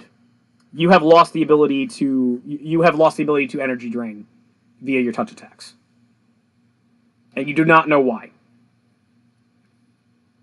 Okay, that's weird. Yeah. But it's straight up gone. You cannot do that anymore. But it appears no one can. And during the course of the week, you notice that at this point, other mages in the town start coming to Fire Nipple, and you notice that everybody kind of is aware of how this guy is and how much of a pain in the ass he is. And they're very patient with him. But essentially, the same type of thing is they're all kind of concerned about this. This is not working for some reason. There's also been rumors about what Duke Ned's going to think. Duke Ned apparently is actually leading that army that you saw. And it's going to take him several days to actually return home, so he hasn't arrived yet. They're wondering what he will make of it once he realizes magic doesn't work. But, yeah, essentially people are starting to get concerned as a lot of spells aren't working. The other thing that you're hearing a lot of people say is that the dead are apparently rising from the grave again. Specifically ghosts and specters. And you haven't actually seen this personally, but you've heard it in a rumor. That basically people are noticing that everybody's steering clear of graveyards. They're not... It's like the dead apparently are not staying dead, and they're getting up as ghosts, and those that have actually interacted with the ghosts are actually kind of freaking out too, because the ghosts are saying weird things like heaven and hell is gone, there's nothing left, it's not there anymore. They're saying weird, freaky things, and of course no one knows what to make of this because ghosts. So, and most people that kind of encounter just kind of freak out because they're scary to begin with. So. It's really, really strange. Yeah. Really strange. This is really weird. This is really weird. A lot of things aren't working anymore. It's like something's going on. I bet you it's that Demon Baron guy. It's that Demon Baron. I think he's up to something. I gave the Dragon Lady a medallion that's to help her out with the Death Knight, and maybe that would help. You see, it's I've dealt with some undead before, Sonny. I can tell you don't know about undead at all, but it's like, if you want to deal with the undead, you got to see the undead. And I don't know about undead at all. Yeah, you're probably a little too young for it. But it's in order to deal with the undead, you have to see the undead. And so, sir, I am the undead. The undead. Oh, you're not that old. You're not that old. I mean, I'm closer to being. Sir, I'm a vampire. Oh, vampire. Vampire. So you wear all that goth makeup and then you walk around and then you listen. No, as in I can turn into a bat. I can turn into a fart cloud. My son was a vampire for a while. He was listening to that Marilyn Manson person. Manson. It was very. I was all racket all day and all night. As in, I don't need to cast Spider Climb to use Spider Climb. By the way, Flutterbudgets. So, in addition to helping this man study magic for a week, you've also been cleaning up after him every fucking day, and you're starting to realize why his son and these other people that have helped him out may have left. You're actually concerned about the fact that magic's not working and the fact that of how much poop you've had to clean up. on top of concerns about magic, there are also concerns about poop cleanup. Yes. Sir, you need to take better care of yourself. I try it. I'm old. I'm old. I don't know what to do. I don't know what to do. You're a wizard. You're a student of magic, just like me. I am. I used to be much better with the magic. I was a fire wizard. I was a fire nipple. They called me fire nipple. I had Can you cast mage? What? Eh? Can you cast Mage Hand? Well, of course I cast Mage. Of course I can. Of course I can do that. He casts Mage Hand. He knocks over a bucket of pee and spills it all over himself. Oh well. I'll get the squeegee. Use Mage Hand to help you clean up poop. So all joking about your character wanting to die aside, your character genuinely wants to die now, having spent a week with this man. You're starting to have fantasize about running into the sun and skipping.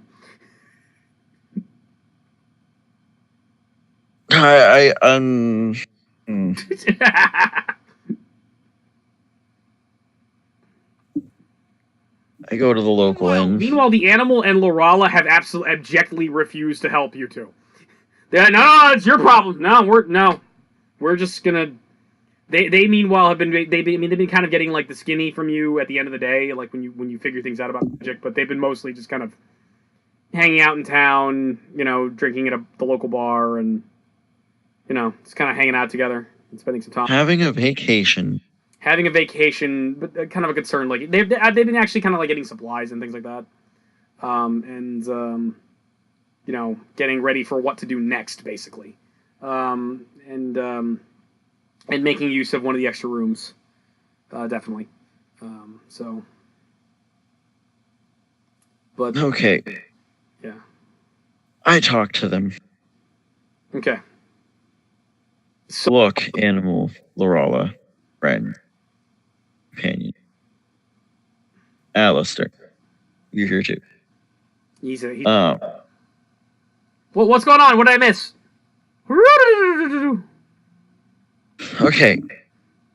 This situation we're in, where we can't shift anymore, is this old man's telling us to go talk to Demon Baron guy. That I didn't say that. I didn't say that. Why would you talk to the Demon Baron? He's bad. He's trying to take over the whole continent. He's kill people. No, he's bad. I heard he's dead already. He's dead. They killed him. I'm gonna go look into this. I cast Would the Demon Baron be that big scary dude that was on top of that tower that you saw? Yes. I don't think he's going to be too forthcoming.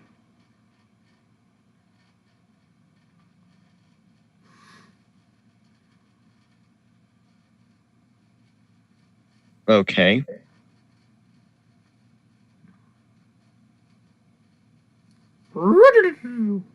We need to consider our next move.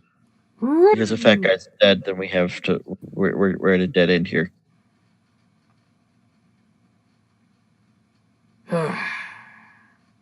Well, something really bad obviously happened back there when we gave that orb to that guy. I mean, it's not just you. It's not just an angel. It's this crackpot, and apparently everybody else, and people are starting to freak out about it. So. Plus, we still have to figure out where that egg thing is. Yeah. Assume that friend of yours, Garloth, still has it. Oh, my lord, I'm a genius. Why? What? I cast Wish to learn where that egg-shaped stone is. Oh, God damn it. Why do you make me work? Why? Oh, I'm a genius. Genius.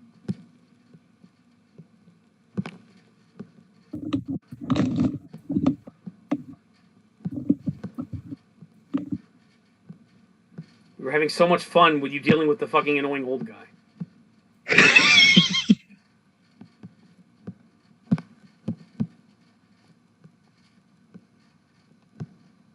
I love how we killed one of the few people who actually could help you solve this problem.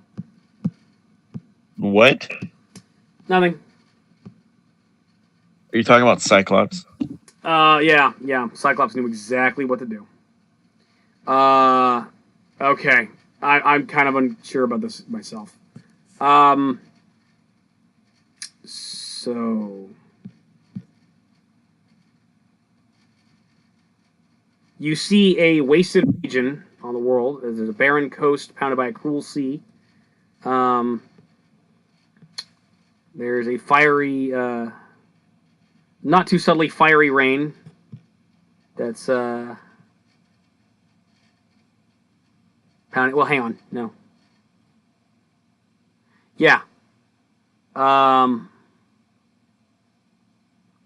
It's night.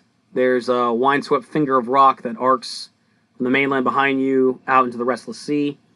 Bolts of searing flames streak angrily from the sky above to fall hissing into the dark waves. Some 200 yards away before your vision, squatting atop the jumble of rocks where the land meets the sea, is the grim shape of a dark keep with three angular crellated towers. A nimbus of pale green fire plays eerily about the battlements, filling the sky above the keep with a baleful luminescence. Lights of the same sickly hue dance madly in the upper windows, waxing and waning in time to a natural aurora overhead. And you see kind of a blasted wasteland on a shore of the water just pounding against it, and there's a black castle. And that appears to be the location of the... Is this castle similar to one where we saw that fight break out? No, it is not. This looks nothing like the tower that you saw. Okay. So I dealt with one castle to get this stone. I'm going to go through another castle to get to the stone. Okay, so every time you keep doing this, you keep on, like, casting a spell, and kind of, like, your eye kind of rolls back in the head like you're the Undertaker. So, like, okay, so once again, the animal and Laurel are confused as to what the fuck you just did. It's like what? What happened? What did you just do? Well, I know where we gotta go. Okay. Well, where do we have to go?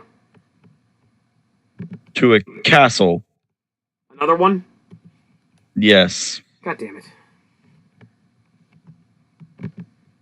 I know.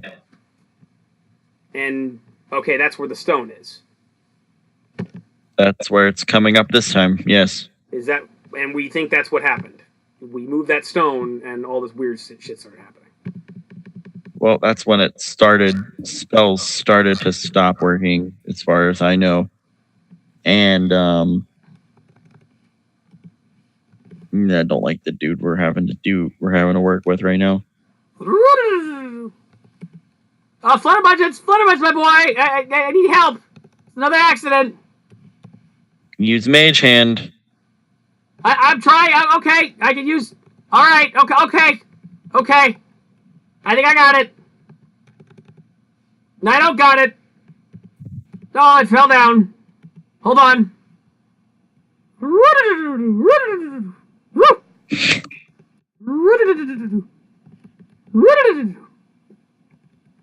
Can't do it as well as Lord Cat can.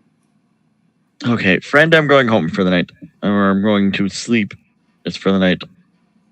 Okay, so that's all for now? Yes. Okay, and, so knowing you, and knowing what you just did, fuck what I'm planning on doing. But, yeah, what we're gonna...